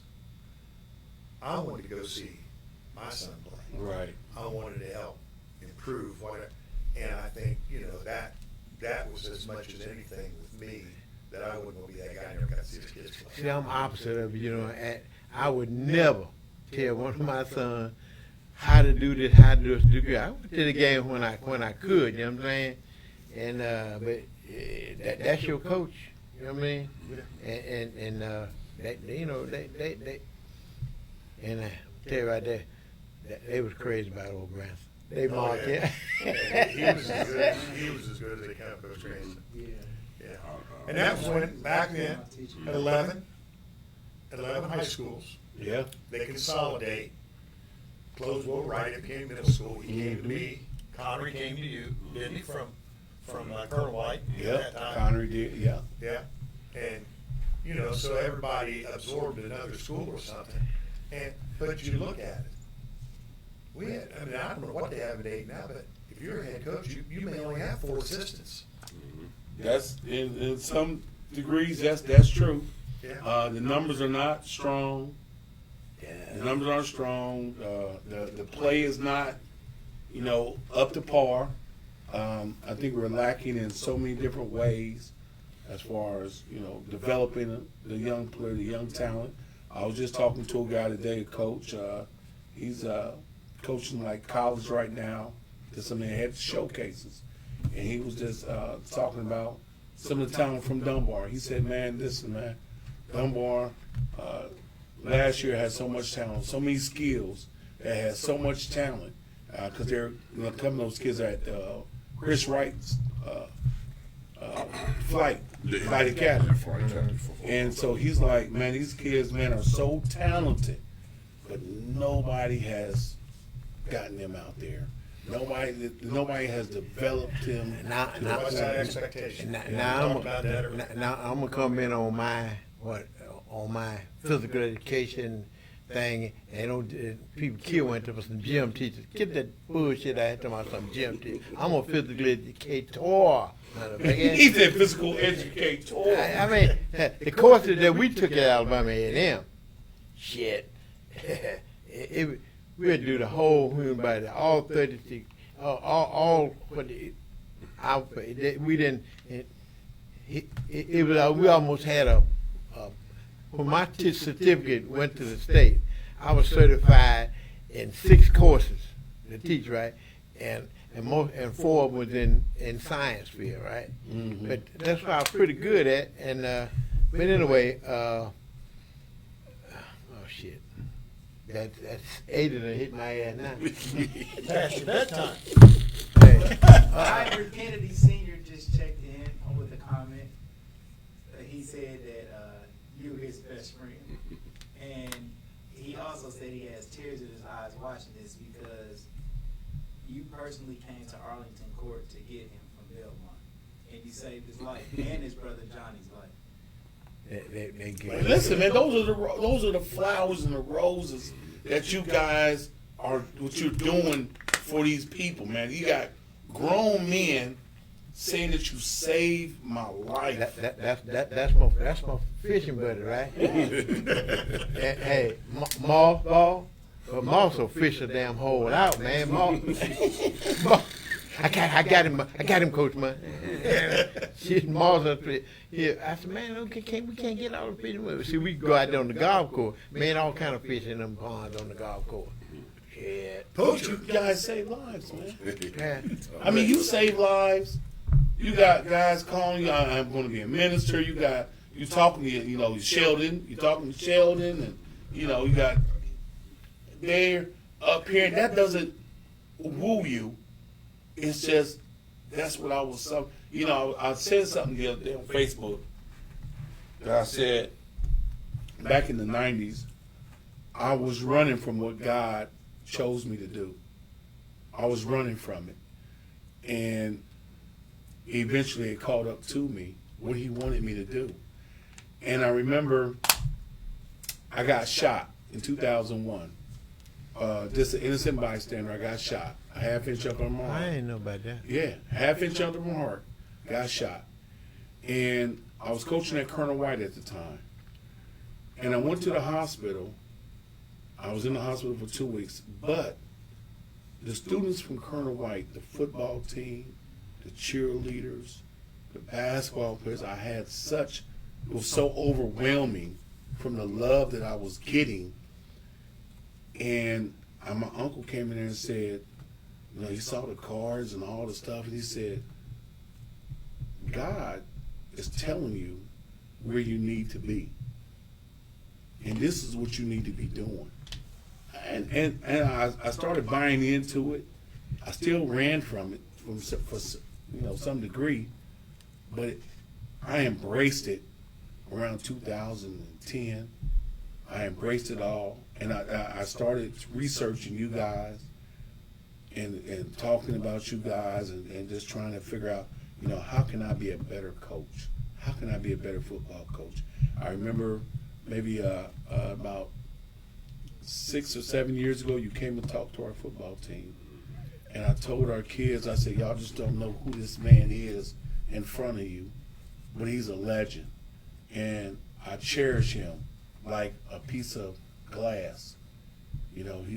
Just too fragile with him because you're so inspirational to me and to some of the other guys that's around here. And for you, I would love for you to come and talk to our kids and let our kids understand some of the things that you did and the things that you've accomplished. I think that, I hate that Will Smith is gone now, but I think that, during the season, I think that DPS needs to have you guys down there on the field, and I think they need to call your name. I think they need to bring you out between the Dunbar, MEADOWDALE game. They don't use resources, man. But what I'm saying is, what I'm doing right now is I'm putting them out there. I'm putting them on notice to say, hey, you need to be recognized. But see, And I get emotional about that. see, the young because kids you don't know us, though. See, they don't know us. They don't have to listen. Will just now, he's watching the podcast, and he said we're going to make it happen. We gotta make it happen. The Meadowdale Dunbar game, your name needs to be called. Your name needs to be called. And y'all need to be brought to the 50-yard line and let the crowd understand who you are. Put your records up there and let them know what you've done and the things that you've accomplished working for Dayton Public Schools and the many lives that you saved. It's not about the wins. It's the lives that you saved, man. Like some type of all-city legendary day. Yes. Where we would bring out, kind of like promote it, to everybody, to all of you, everybody that you guys helped along your way, and all the lives that you impacted. They would understand, like, today is the day that we're going to honor these coaches who did these amazing things. Mom just came back. Stands could be packed once again with the Yeah. 9,600. Mom just came back from a funeral of a friend in Alabama. Yeah. I just buried a young cousin Yeah. last week. All the people show up to say goodbye when you're dead. Yeah. They do. And for the most part, come see me when I'm alive. Come see me when you're alive. Yeah. And so with this, with God's grace, that you guys still be here sometime in September where they can do this and you guys are being recognized. And, hopefully it could be like a Thursday night game where everybody could come, where you can be recognized and some of the old players can come home and walk out there with you, arm in arm with you. That needs to be the Montgomery and Masters Classic. Yes. It has. That's right. But you got so many haters, prejudice. The little new athletic director downtown now. She a Patterson person. She'd already made some comments about Patterson. She wouldn't even give us no problem. But listen. Saying it right but now. But Coach Montgomery, it's not about her. It's not about her. But see, if the people, it's what the people want. Yeah. And if the people, and I know what Will Smith, and some of the other board members, what they want. If that's what they want, then it's going to happen. If Will Smith say, I could put up my bottom dollar that it's going to happen. It's got to be the Montgomery Masters Classic, and that got to draw everybody out. It's got to draw all your old players, and I know all your Dunbar guys will come, and I know all your Meadowdale guys will come because they love you. But I'm gonna tell you something I don't like. You keep putting emphasis on Dunbar. But I'm not just saying Dunbar. I'm sorry. I would like that Auburn Dayton Public School coach. Yes. How about that red stripe they make you take off the Roth uniform? Oh, you know about that? You tried to see that one in Was that for Roosevelt? That was for Roosevelt. Yeah. That red stripe down Yeah. You bring that Roosevelt shit over here. I mean, we ain't got no red in our uniform. But I say, I had to put over the uniform. That's where red came from. Yeah. That's what they said. Not for long.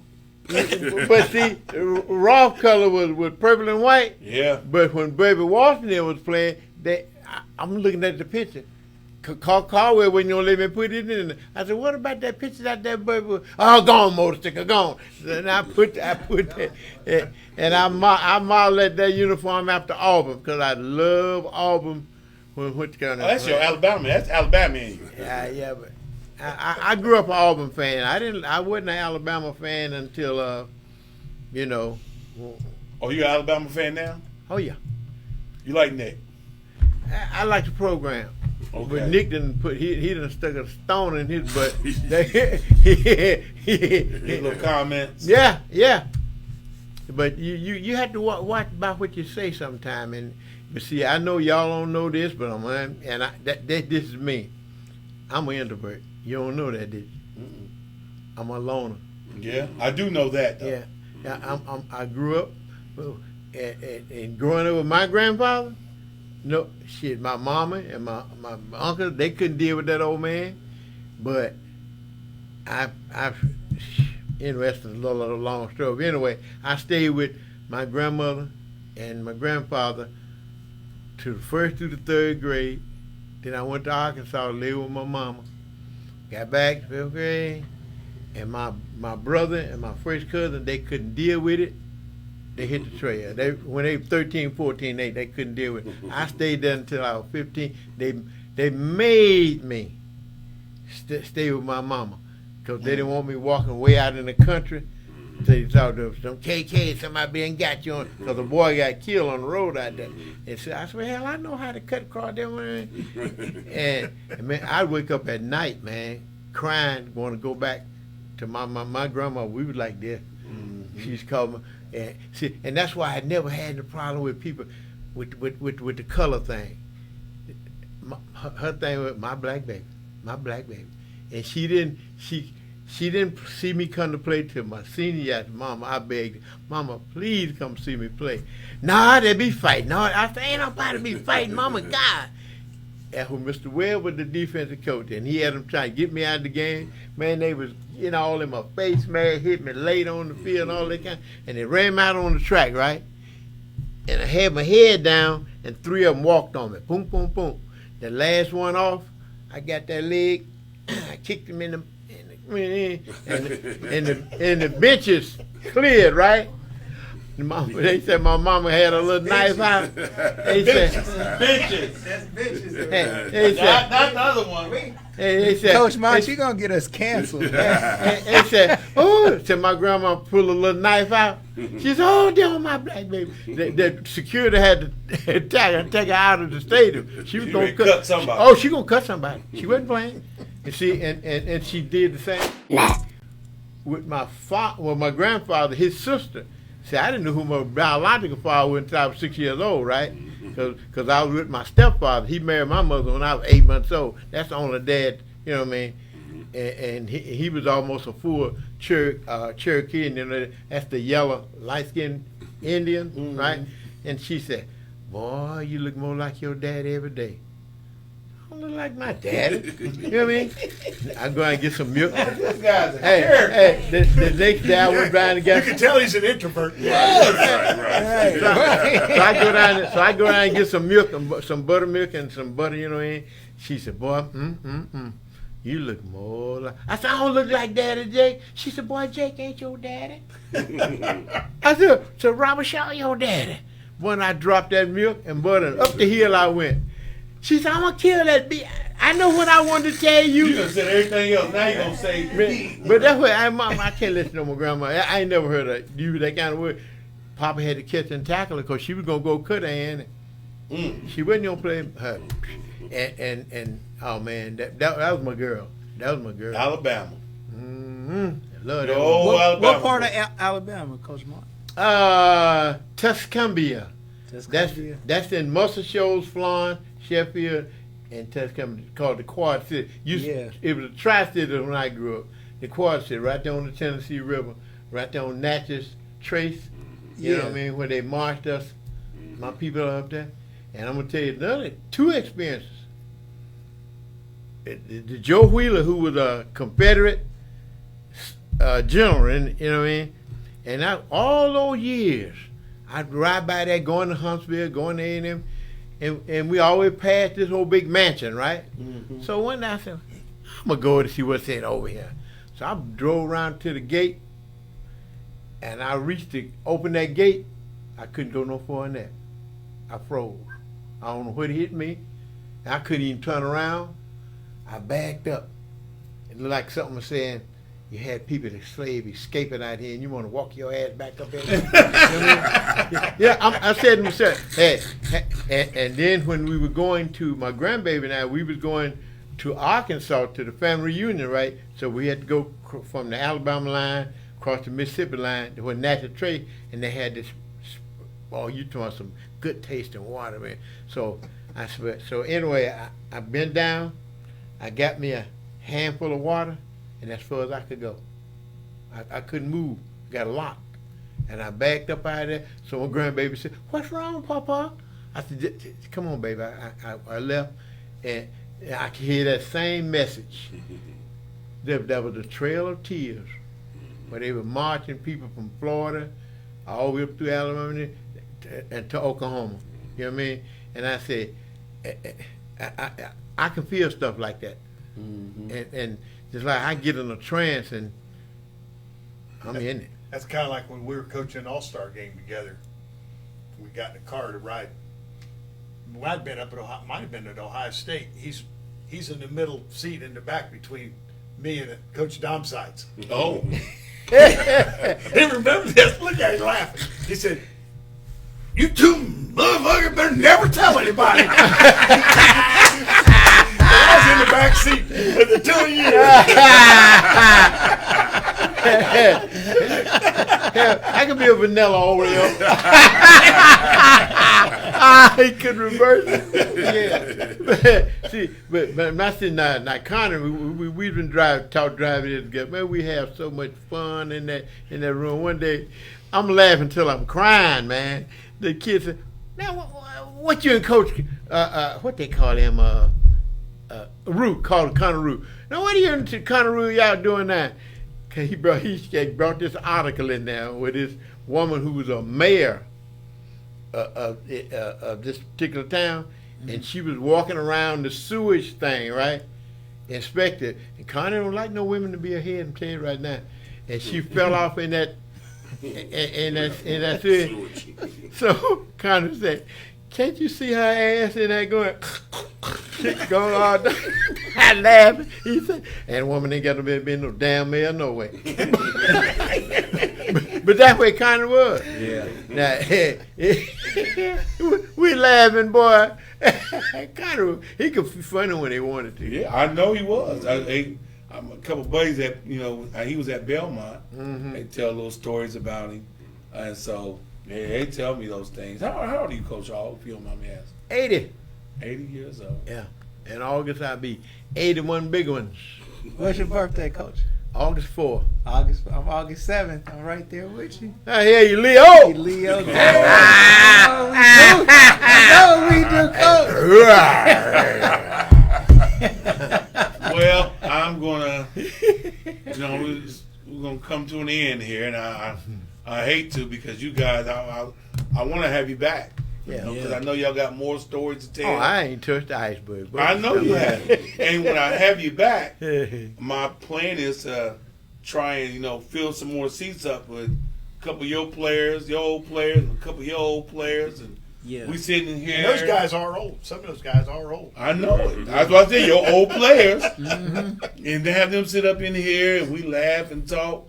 Let them tell some stories like Coach Lip and Brian Carter and Mike McCrae. I don't know. We want Mike McCrae here. Mike McCrae, he'll be just like you. Y'all just be telling jokes. Y'all good old crazy kid. See if I can get Keith up in here or something, and get some guys up in here. And I appreciate you having us on. I've always enjoyed my time. Hell of a football coach Tom Montgomery was that. Yeah. Special teams. He had special teams. Of course, he also had Laren Brown and Chris Nellum. Had some Olympic sprinters on there. That big eye got out of Meadowdale. Yeah, Big Eye took him for Meadowdale. And see, but Big Eye, he was like doing a hit on his mama on the side, and once he got him over there, he had no more to say to him. He left him. That's like leaving in the middle of the night. Bobby Denny came and said, "Well, I can't do anything about it." I said, "Bobby, he's a better track coach than I am anyways. Yeah. Let him go on over there so he can learn and do what he has to do. Yeah. But can you get my uniform back before he goes to practice?" Yeah. You see, he's a hell of a guy, man. I raised Ruben Woods just checked in and said, "Love, Big R." Yes, sir.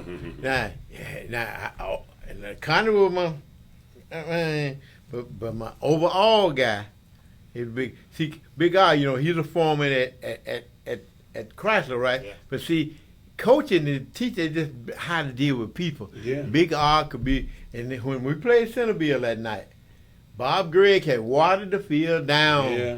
So here come a new newspaper guy. What was his name? He said, "Tom, your kids play real well on wet ground." I said, "It rained Wednesday." He said, "Shit, Bob Gregg done wet that field down." He said, "He gonna slow you down, right?" So we have a habit of putting our McCrae style. That's what Ohio State used to do.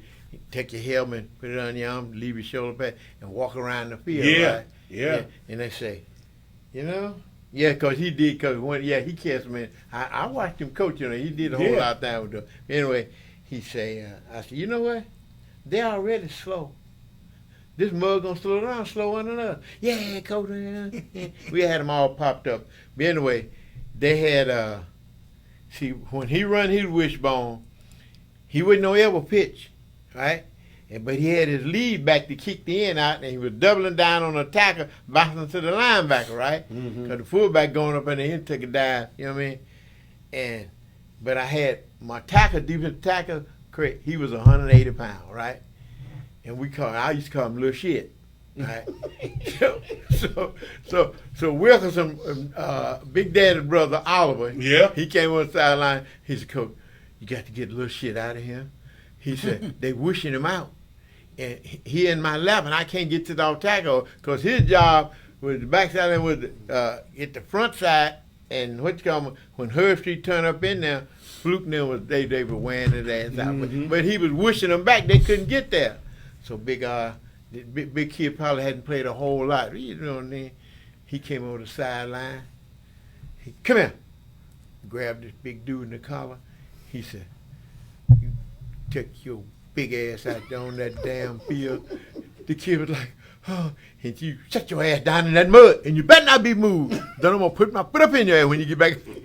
They couldn't move the big boy. Shit, they started lighting the Herb Street's ass up. Yow, yow, yow, yow. It was, I remember that. And then we had that long drive, and then we scored, right? And so the defense coach told us that, don't kick that ball off to that boy. And he all up and kicked that ball off to Ricky Smith. See ya. Now it's 14-12, favorite because we missed an extra point. And so we put that bone, we put it to the short side of the field, the split end, and we put the heavy side. So he was rotating with a thing, because when he hit that, shit, we ran a speed option to the short side of the field. You know what I mean?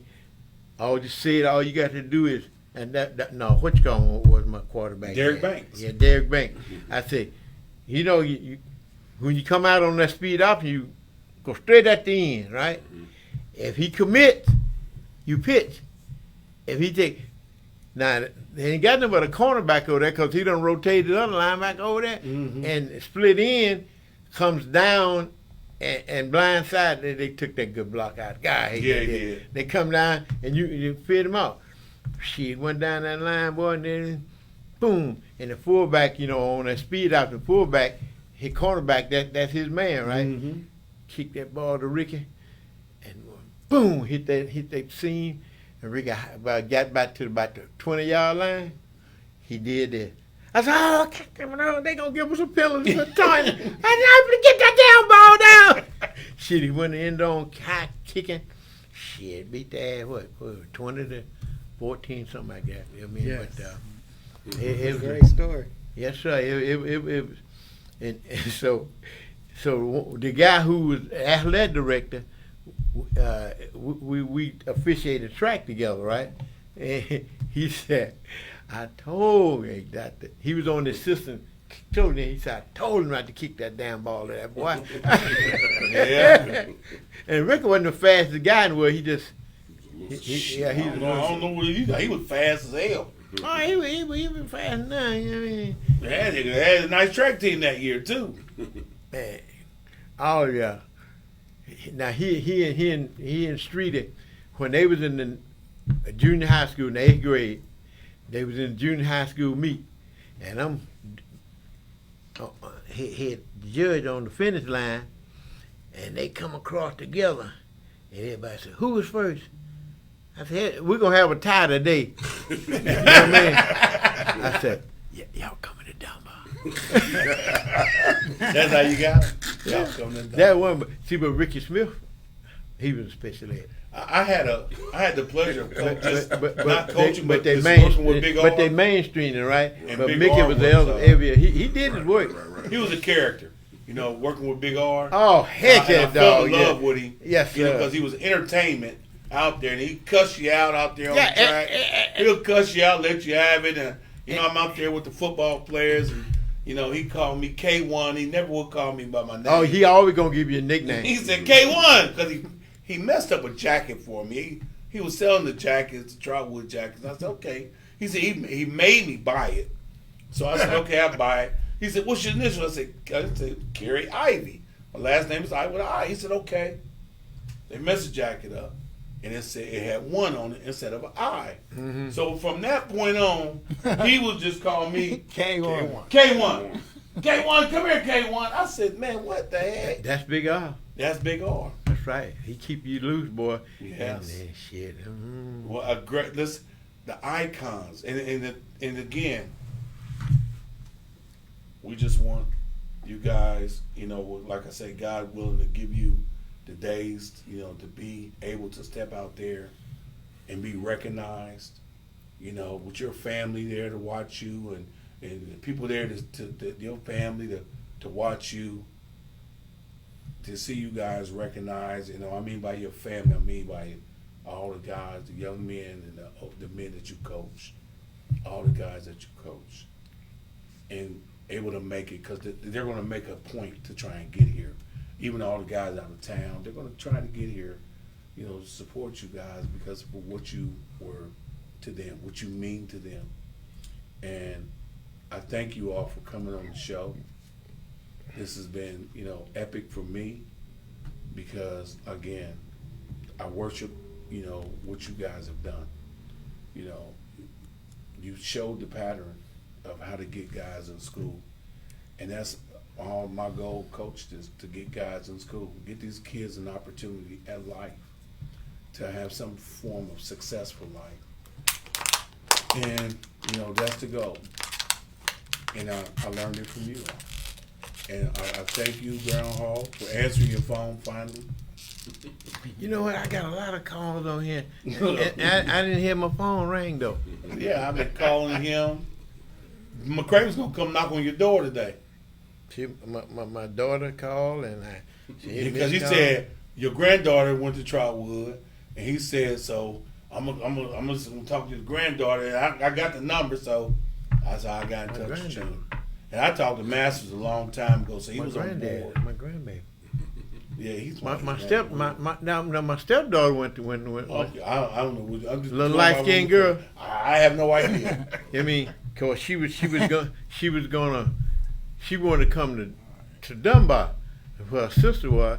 I said, "You're not Dunbar material," cause she one of them little cuties, you know what I mean? And I say, your attitude, where you carry yourself, you can't make it at Dunbar, cause you talking about a different kind of person. I'm going down by where my sister is, and she get on and get in a fight. You know what I mean, over a boy, right? And I knew love didn't like me. And here to find out that was my stepdaughter, she was gone for the rest of the year. But I told her mother, I said, get out of here. That we live in Trotwood, get her to Trotwood. I get her to Trotwood. She went from a honor student to didn't even graduate her senior. I mean, she had to go to summer school to graduate because she being rebellious. I said, I don't give a damn with you, you know what I mean? But her demeanor, she's